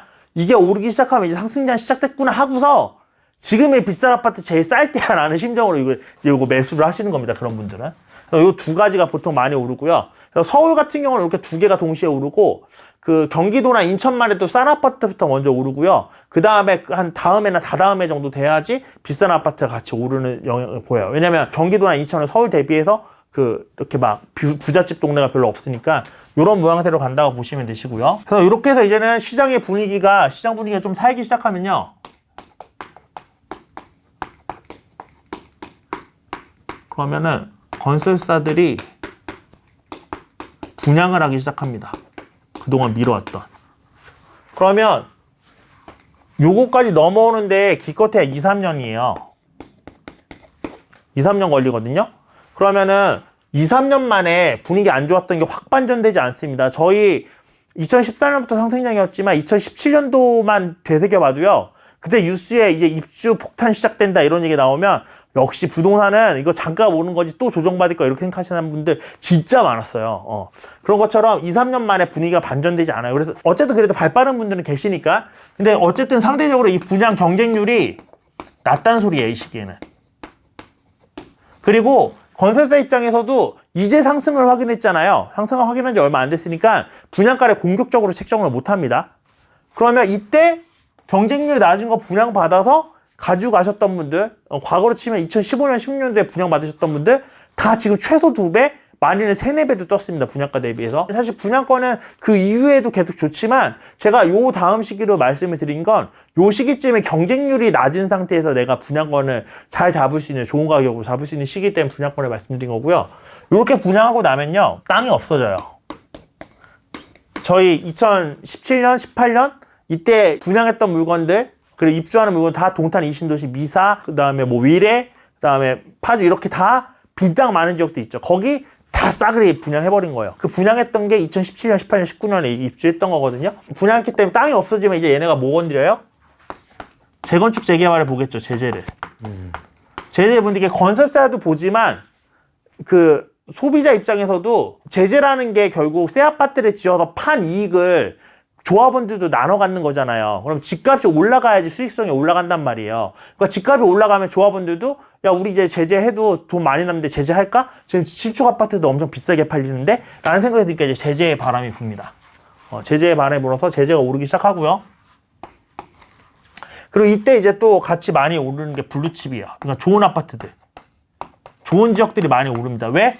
이미 분양도 있고 분위기 많이 살아난 게 이제 인지가 됐잖아요. 그러니까 사람들이 좋은 지역에 내 집 마련을 하기 시작해요. 내가 원래 살던 좋은 지역에. 그래서 좋은 입지, 좋은 곳에 있는 아파트들이 이때 많이 오르기 시작해요. 이 시기에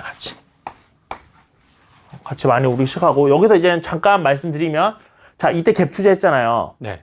근데 이때 분위기 살아나면서 건설사 분양한다고 그랬죠. 그리고 이게 2, 3년 뒤에 입주한다고 그랬잖아요. 그리고 입주 폭탄이 터지는 거란 말이에요. 그래서 보통 요거 투자하고 나서 갭 투자의 시기는 2년 정도입니다. 길어요. 그러니까 2년 내에 사서 2년 뒤에 팔아야 되니까. 왜냐면 사고 나서 최소한 2년 있다가 파는 거였잖아요. 지금 뭐 갱신권 때문에 4년이 될 수도 있지만 과거에는 2년이었단 말이에요. 그러면 시기가 되게 짧아요. 그러니까 2016년에 사서 2018년에 판다고 한다. 다 물렸어요. 2015년에 들어가신 분들은 그나마 2017년은 입주장이 시작이었고 그동안 많이 부족했기 때문에 전세가 막 세팅이 안 되고 그런 시기는 아니었어요. 근데 18년도, 19년부터 엄청 심해졌거든요. 왜냐면 입주 물량이 이제 누적되기 시작하니까 그때 하셨던 분들 다 물리셨던 이유가 분명히 갭 투자가 오고 시장이 살아나면 입주 물량은 예고된 거예요. 2, 3년 뒤에. 시장이 좋은데 건설사가 바보도 아니고 놀고 있을까요? 당연히 분양한단 말이에요. 그리고 입주가 시작되고 물릴 수밖에 없는 거였어요. 그래서 근데 저는 이제 갭 투자를 좀 늦게 알아서 2015년 여름쯤인가 들어갔거든요. 2015년 여름쯤에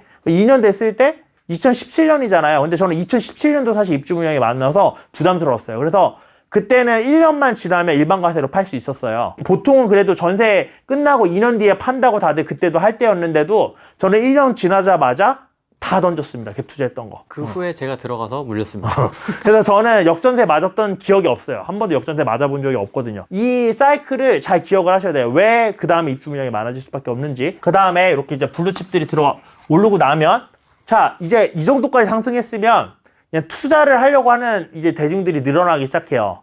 근데 좋은 지역 다 올랐죠. 갭 투자할 것도 많이 안 보이죠. 그러면 뭘 보기 시작하냐면 이제 좋아질 지역을 찾기 시작합니다. 호재 있는 지역들을 찾기 시작해요. 호재. 한마디 이슈 있는 지역들. 그래서 호재 있는 지역들이 이때 상당히 많이 오르고, 사실 호재는 계속해서 보고 있기는 한데 이 시기가 호재가 제일 많이 이제 부각되는 시기예요.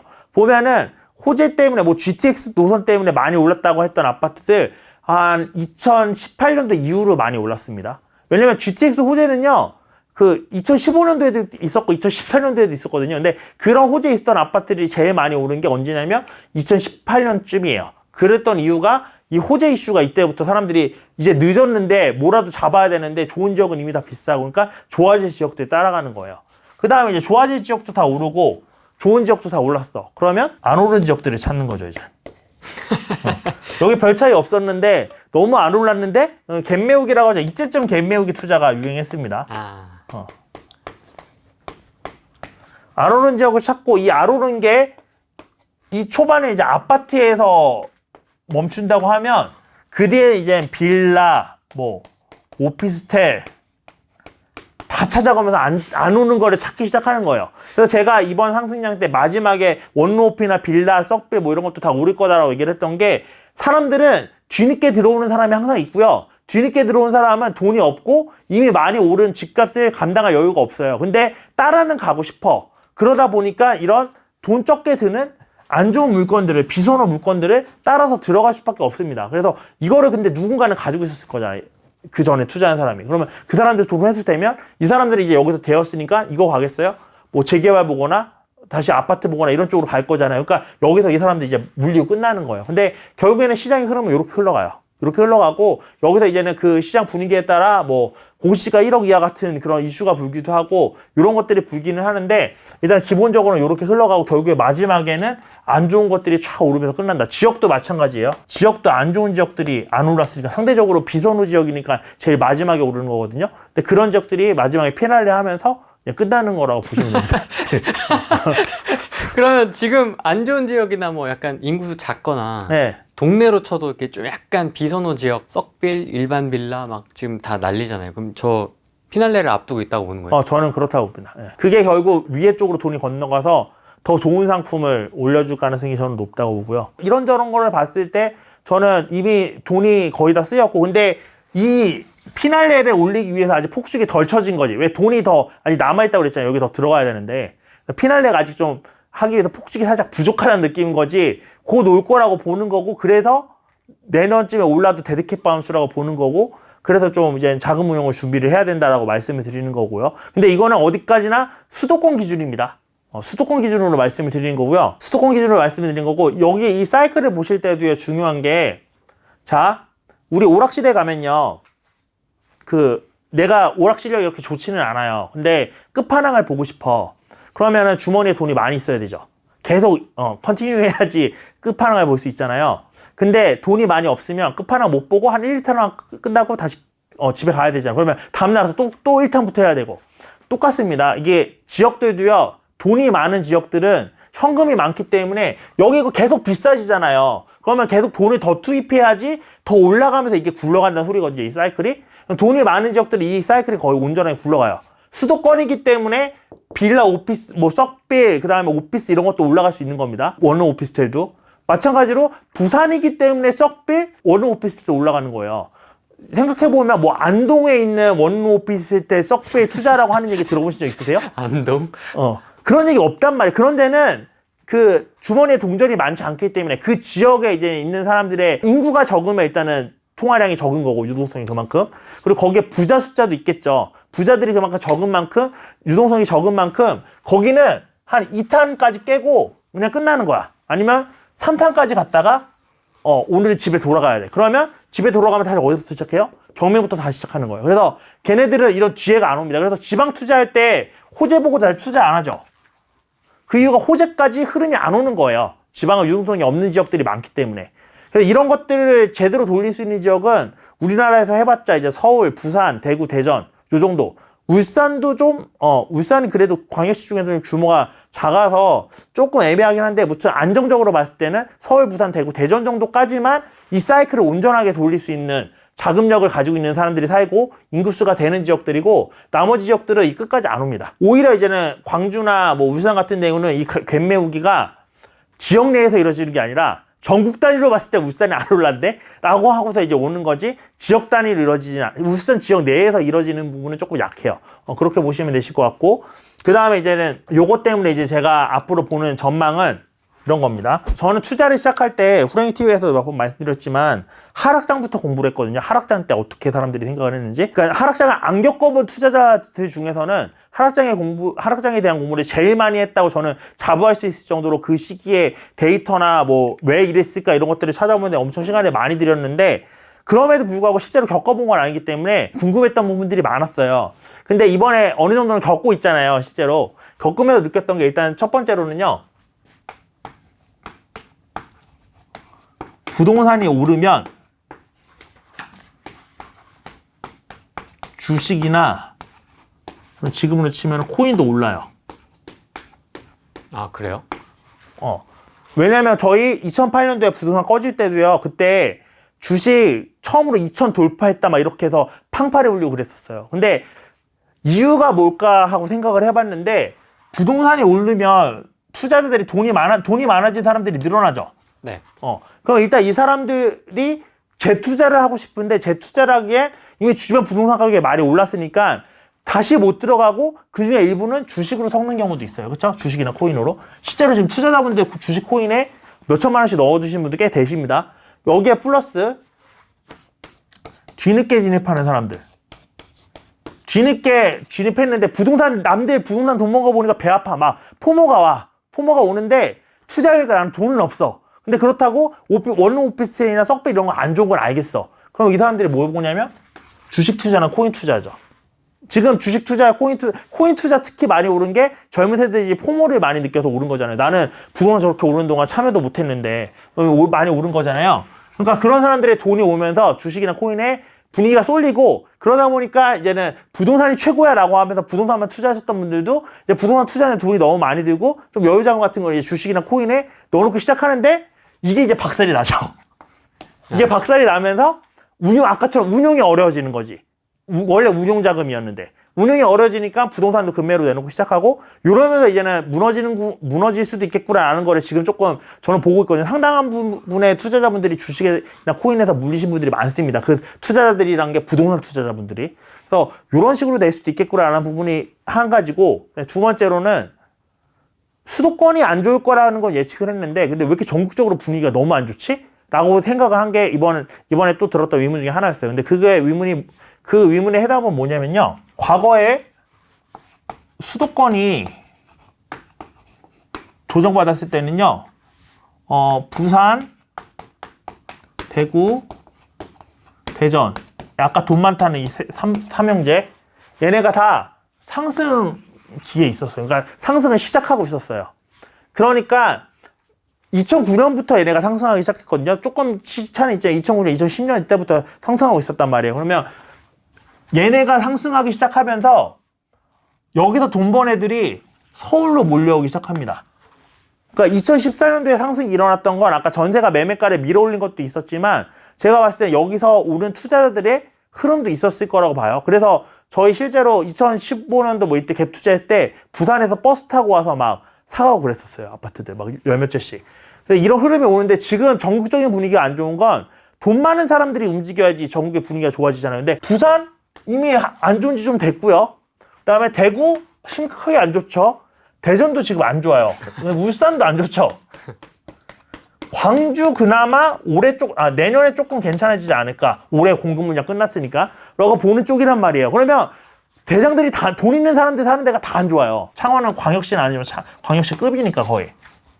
그러면은 근데 이 상황에서 수도권도 안 좋아졌잖아요. 그러니까 전국에 돈 들고 움직일 사람들이 별로 없는 거야. 돈 많이 있는 지역들이 다 분위기가 안 좋으니까. 어디선가는 벌어서 그 돈이 돌아가야 되는데 안 그런 거예요. 근데 여기서 그럼 만약 수도권이 제 예측대로 하락장이 시작된다고 하면 부산 24년부터 입주 물량 끝납니다. 아까 광주는 23년부터 입주 물량 없고요. 대구는 조금 봐야 되겠는데 대구도 한 25년에서 26년쯤에는 괜찮아지지 않을까 싶고 대전도 23년, 24년 이때쯤에 저는 괜찮아질 거라 봐요. 울산도 마찬가지고. 그럼 요 시기쯤에 얘네가 이제는 반등하면서 여기서 돈 버는 사람들이 생기겠죠. 그 돈 버는 사람들이 이 돈 가지고 다시 이제 수도권으로 진입하면서 수도권이 다시 사이클이 오지 않을까라고 큰 그림으로는 이런 정도로 보고 있습니다. 지금 큰 그림은. 계속 말씀드리지만 투자할 곳이 없지는 않아요. 여기도 사실 3, 4년만 봐도 이런 지역들 지금 아까 3억 3천 만에 있다 그러면 대전에 금배 나온 것들 대전이 그렇게 쉽게 무너지겠어요? 세종시 들어온다고 해서 대전 그렇게 쉽게 무너지지 않는다고 봅니다. 세종시도 엄청 조정받았죠. 그러면은 3억 3천 가지고 그런데 하나 사놓으면 수도권은 좀 오래 걸릴지 몰라도 만약에 진짜 하락장이 시작된다고 하면 근데 이런 데들은 제가 예측했을 때 그렇게 오래 안 걸린다고 지금 예측을 해놓은 곳들이잖아요. 그러면 이런 곳들 위주로 들어가시면 한 2, 3년 내에 더 괜찮을 수도 있고 여기다 번 돈 갖다가 여기로 다시 수도권으로 진입하시면 되고 하시는 부분들이 있기 때문에 운용에만 문제 없으면 지금도 투자하실 곳은 많습니다. 그러면 수도권의 안 좋은 분위기와 지방 주요 도시의 안 좋은 분위기에 합쳐져서 지금 전국이 다 안 좋은 거예요. 안 좋음의 그 결은 좀 다른 거예요, 그러면? 그렇게 보면은 이쪽은 이제 수요 공급 때문에 안 좋은 게 크고 그나마 부산은 2등 도시이기 때문에 좀 심리에 영향을 받습니다. 근데 수요 공급이 크고 이쪽은 이제 심리적인 부분이 훨씬 더 크다는 거죠. 이미 원래 수도권이 조정받으려면 저는 공급 때문에만 조정받았으면 벌써 진즉 조정받았어야 된다고 봐요.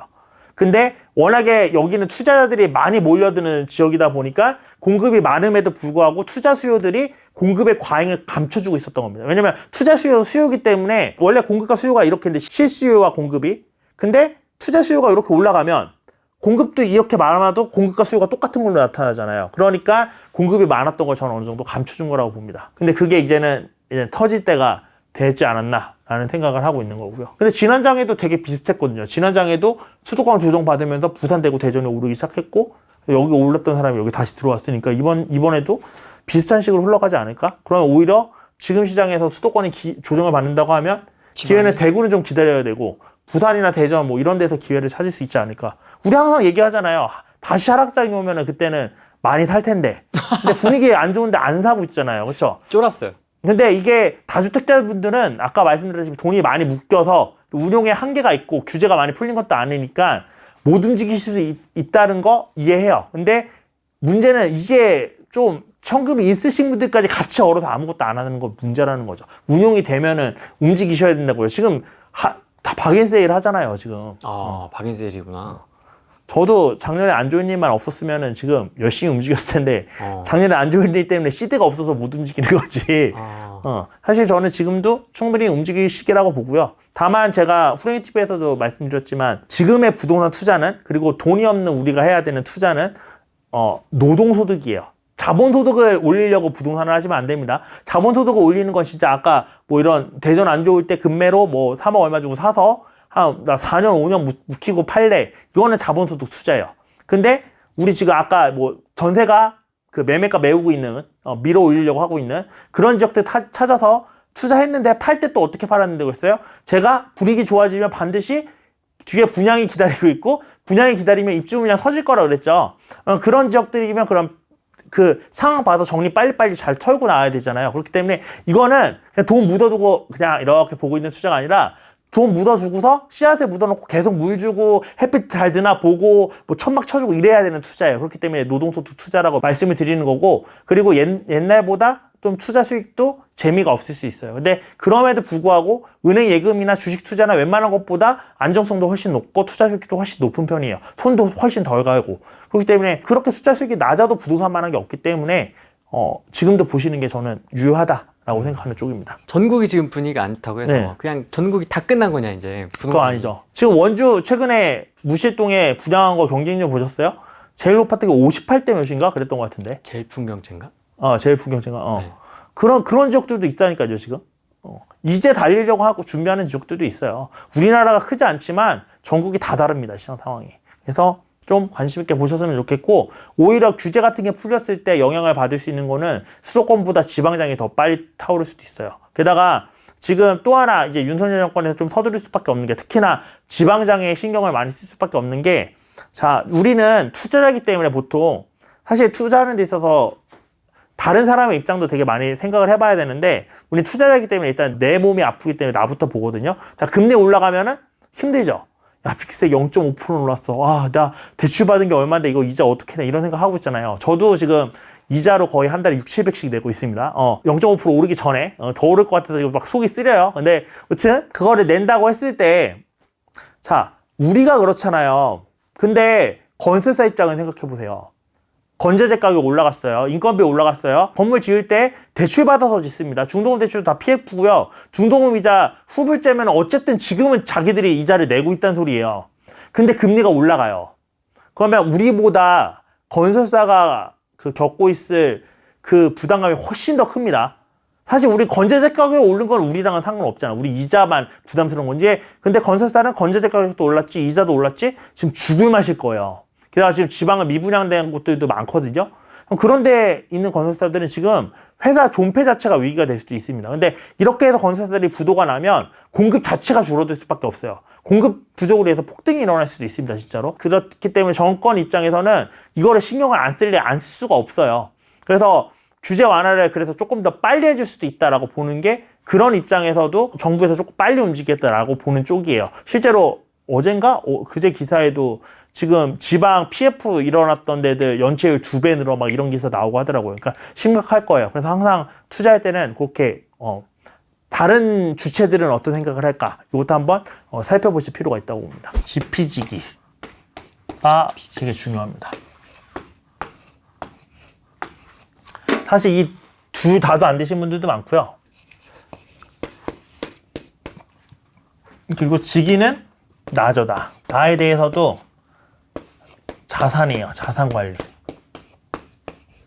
제가 이거 정규 강의에서 항상 마지막에 실전 투자 전에 바로 시작하는, 실전 투자 얘기하면서 얘기하는 게 지피지기거든요. 지피지기 해야 된다. 그래서 내가 대출을 얼마나 받을 수 있는지 파악을 하고, 그 다음에 매달 들어오는 현금에서 고정지출이나 변동지출 빼고 나면 얼마 정도로 이자를 낼 수 있는지 감안을 하고, 그래서 그 남은 돈으로 문제없이 이자를 낼 수 있는 대출 금액이 네가 감당할 수 있는 대출이다. 그리고 우리는 최종적으로 이 감당할 수 있는 대출 금액을 늘릴 수 있는 쪽으로 방향을 잡아야 된다라고 말씀을 드리거든요. 이게 내 자산 관리예요. 근데 지금 지기를 모르고 지피만 하셔서, 지금도 분양가 만약에 3억 이하인데 34평인데 미분양 난 아파트들 꽤 있어요. 그러면 지금 건재재 가격이 오른 거 생각하면요, 이제 34평 3억 이하로 못 지어요. 무조건 4억 이상으로 나올 거란 말이에요. 그러면 이거는 가지고만 가면 오를 거예요. 이런 분들은 부동산에 대해서는 잘 아는 거죠. 지피는 하고 있는 거지. 근데 그 잔금 칠 돈이 나한테 없어. 분양권이잖아. 지기가 안 됐는데 이거 생각 없이 샀어. 그러면 망하는 거예요. 무슨 소리인지 아시겠죠? 그래서 그동안은 사실 부동산이 너무 좋았어서 지피를 잘 몰라도, 지기를 잘 몰라도 투자해서 성공할 수 있었던 시기예요. 근데 지금은 부동산을 잘 아시는 분들도 지기에 대해서, 나에 대해서 조금 더 한 번 더 생각해 볼 텀이라고 생각이 들거든요. 그래서 나에 대해서 다시 한번 점검을 좀 해보셨으면 좋겠고요. 그리고 나에 대해서 점검을 해봤는데 나는 부동산도 모르고 있었대요. 사실 보니까. 그러면 지금이 시장이 빨리 움직이는 시기가 아니기 때문에 지피를 하기에도 정말 좋은 시기입니다. 그래서 부동산에 대해서 공부가 부족하신 분들은 지금 시기를 공부 기회로 잡아서, 분위기 안 좋다고 아니 부동산 투자 뭐 올해 하고 말 거예요? 내년 하고 말 거예요? 아니잖아요. 계속 평생 해야 되는 게 부동산 투자예요. 근데 심리 안 좋아졌다고 다 같이 손 놓고 이러시는 분들은 강의를 지역 찍어주길 바라면서 강의 돌아다니셨던 분들이에요. 왜냐면 이제 지역 찍어줄 데가 없으니까 강의 안 듣는 거지. 근데 내가 정말 부동산에 대해서 탄탄한 내공과 제대로 된 지식을 갖추기 위한다면 지금이 부동산 급하게 돌아다니지 않아도 되는 시기잖아요. 그럼 지금 제대로 된 공부를 해야지. 기초를 탄탄하게 쌓고.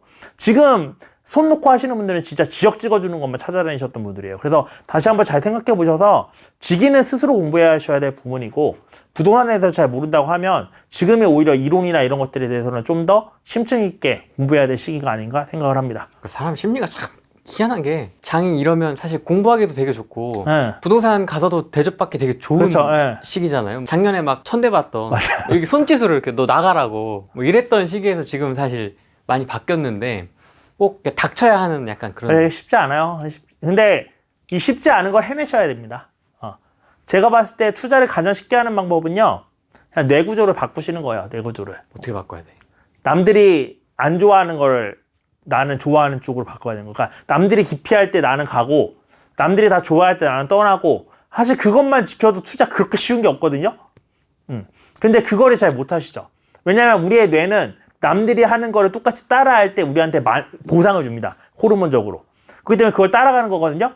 근데 우리는 본능적인 걸 이겨내야지 한마디로 투자 수익을 얻을 수 있는 거죠. 이 본능적인 걸 이겨내는 게 되게 간단한 부분인데 그 호르몬 보상 안 하고 그냥 반대로 움직이면 되는 부분인데 그걸 하기가 되게 어려운 것 알고 있어서 제가 그 어려운 걸 이겨내기 위해서 이렇게 긴 논리로 설명을 드리는 게 이런 논리가 있어야지 그나마 이 본능을 이겨내는 데 있어서 이러니까 저거 믿고 가면은 나는 본능을 이겨낼 수 있어 라는 그런 어떻게 뭐 버팀목이 돼줄 수 있으니까 이런 이론을 기반으로 말씀을 드리는 거고요. 사실 이런 이론 기반 다 없어도요. 그냥 돈 잘 버시는 분들 있잖아요. 사실 이렇게 막 이론적으로 빠삭하지 않아도 그런 분들은 기본적으로 뇌가 바뀌어 있는 분들이에요. 다른 분들과. 그거를 좀 오늘 과연 내 뇌는 어느 쪽에 치우쳐져 있는가도 한번 생각을 해보셨으면 좋겠습니다.